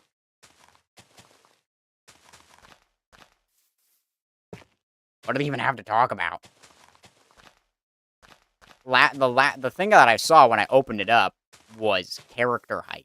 Was what they, like, a picture that they showed. One of them showed. And I'm just like, cool. Doesn't concern me. You know, I'm not invested in it story-wise, per se, because I'm just kind of the audio guy, just the editor, the behind-the-scenes guy. You know, I'm gonna make sure the whole thing flows nicely. Get from point A to point B. It's gonna be great. It's gonna be absolutely wonderful. And if it kicks off, that'll be really nice. It'll be really, really nice. For everybody.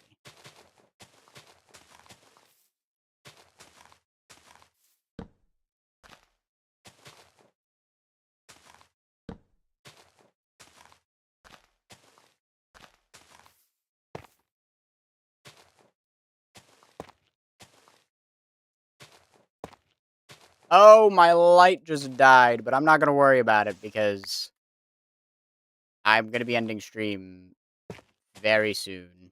So it does not really concern me all that much. Alright, so that's tree number 5. Land on this bad tree. Yeah.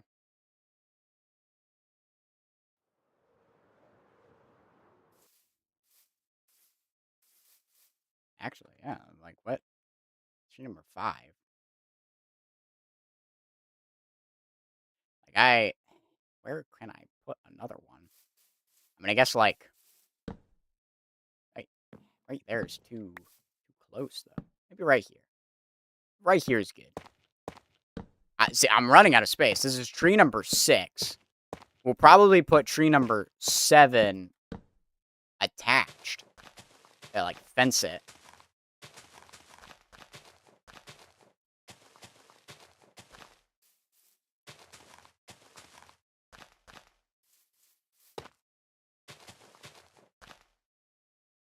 Probably the best option, I think.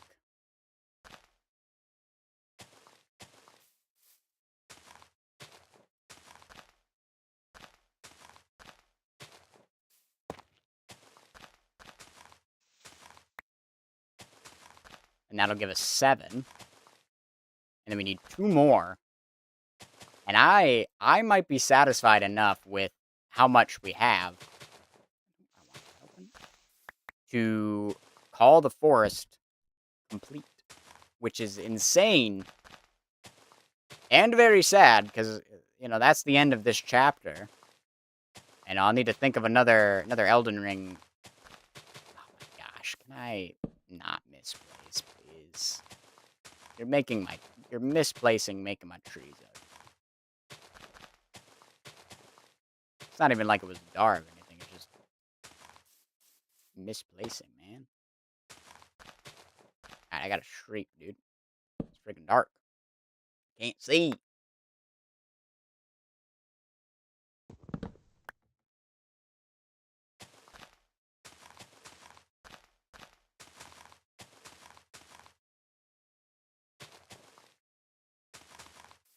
The other thing is I need to start editing this video because I have not started that process at all yet, which is most unfortunate. But I think these Elden Ring videos, I think this video could pop off.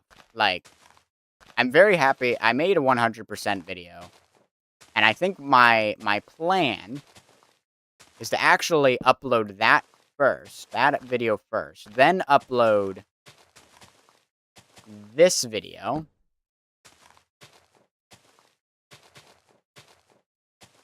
and that way there might be interest garnered to the 100% run, and therefore make it much easier to actually do the run. Because as of right now, I don't feel motivated enough to do the run. I don't really want to complete the 100%.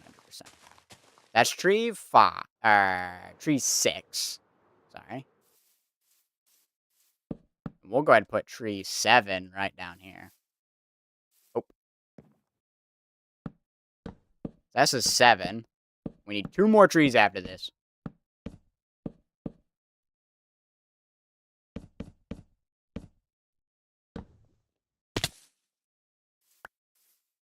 That's tree 7. And we'll go ahead and do 8 right here, and we'll do another fence to complete it. To complete. Tree number 9. And possibly the final tree. This might be the final large tree of this forest. I might be satisfied enough with the amount that is in this forest to call this completed. Which is actually kind of bonkers, if you think about it. Alright, can I not misplace? Because now you're actually ruining the flow of the tree.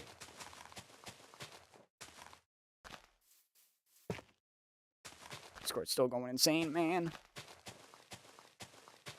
What do trees have to talk about? Except for the consistency of squirrel droppings.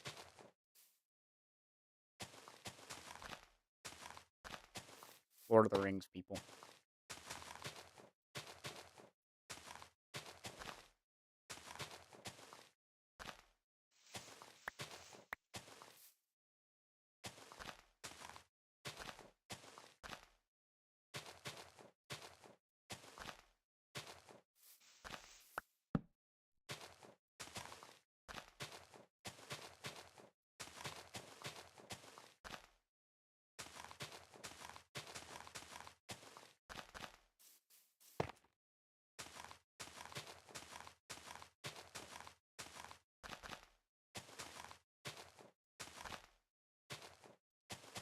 The editing is going to be really weird for this, because I've only gotten flashbacks of some portions of the building tree process, and not all of the portions of the building tree process. Like, I really should probably have a flashback going right now to commemorate this as being most likely the final tree.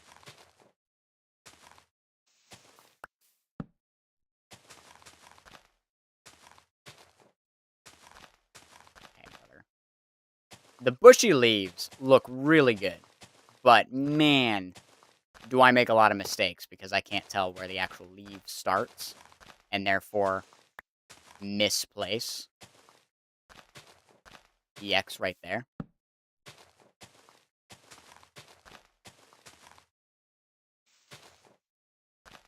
I hope nothing important's going on that would alter what I know right now with this, like, recorded campaign.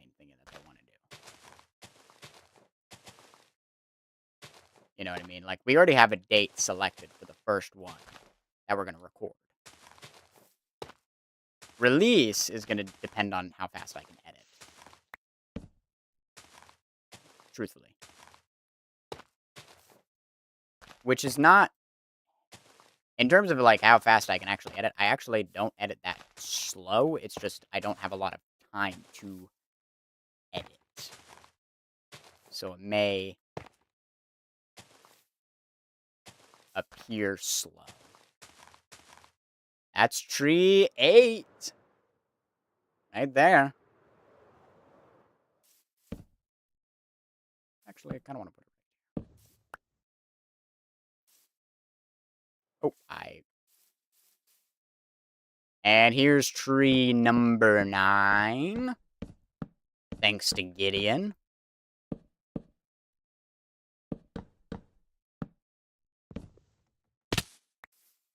And gentlemen,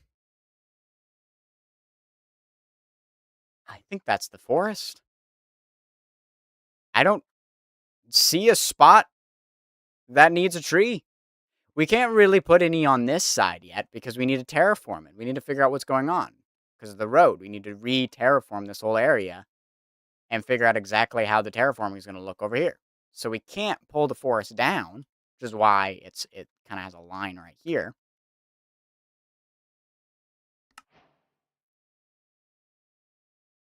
Sorry, it's ER tree 72826. Gentlemen, I think this is the end of the challenge. The run has officially ended. There is no more room in the inn. We have no space to put another tree. Not really. Like, we kind of have a little bit of space there, but that is just a little too small. Because of the cliff face, it wouldn't really make sense to have a tree, like, right here. We could maybe do one of, like, the small little guy. But I don't think so. Man, that is crazy. We have finished the forest. The forest is done. The challenge is over. We couldn't quite beat the challenge. We couldn't beat Elden Ring. We could not beat all 26 remembrances.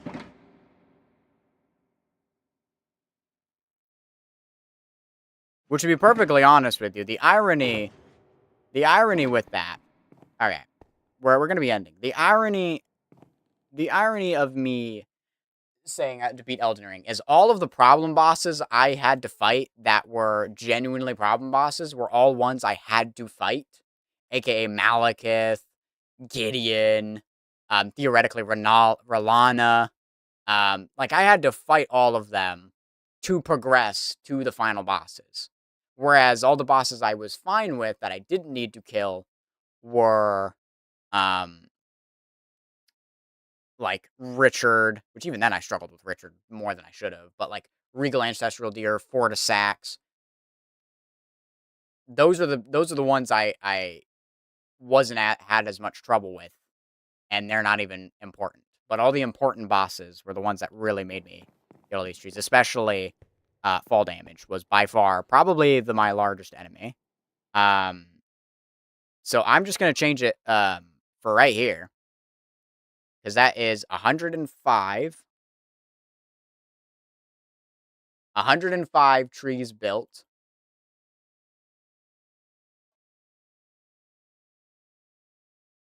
105 trees.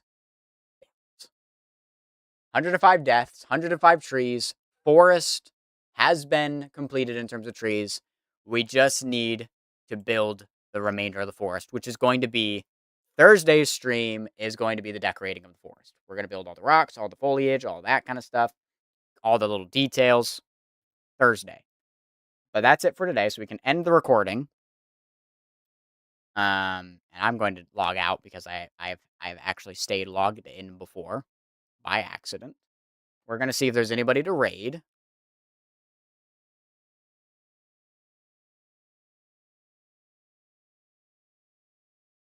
All right, well,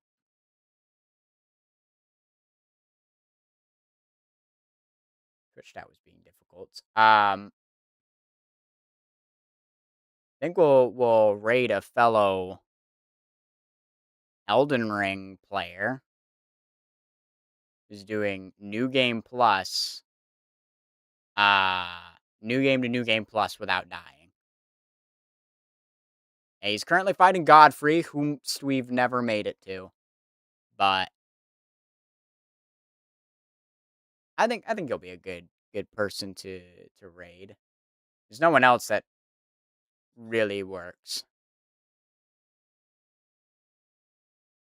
He may not respond immediately.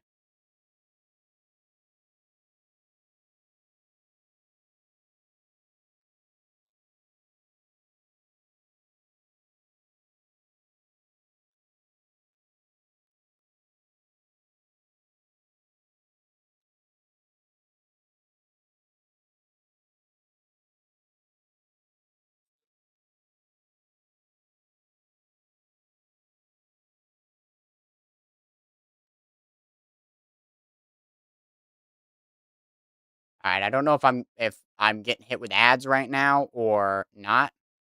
But let's raid on over. And hopefully he'll be prepared.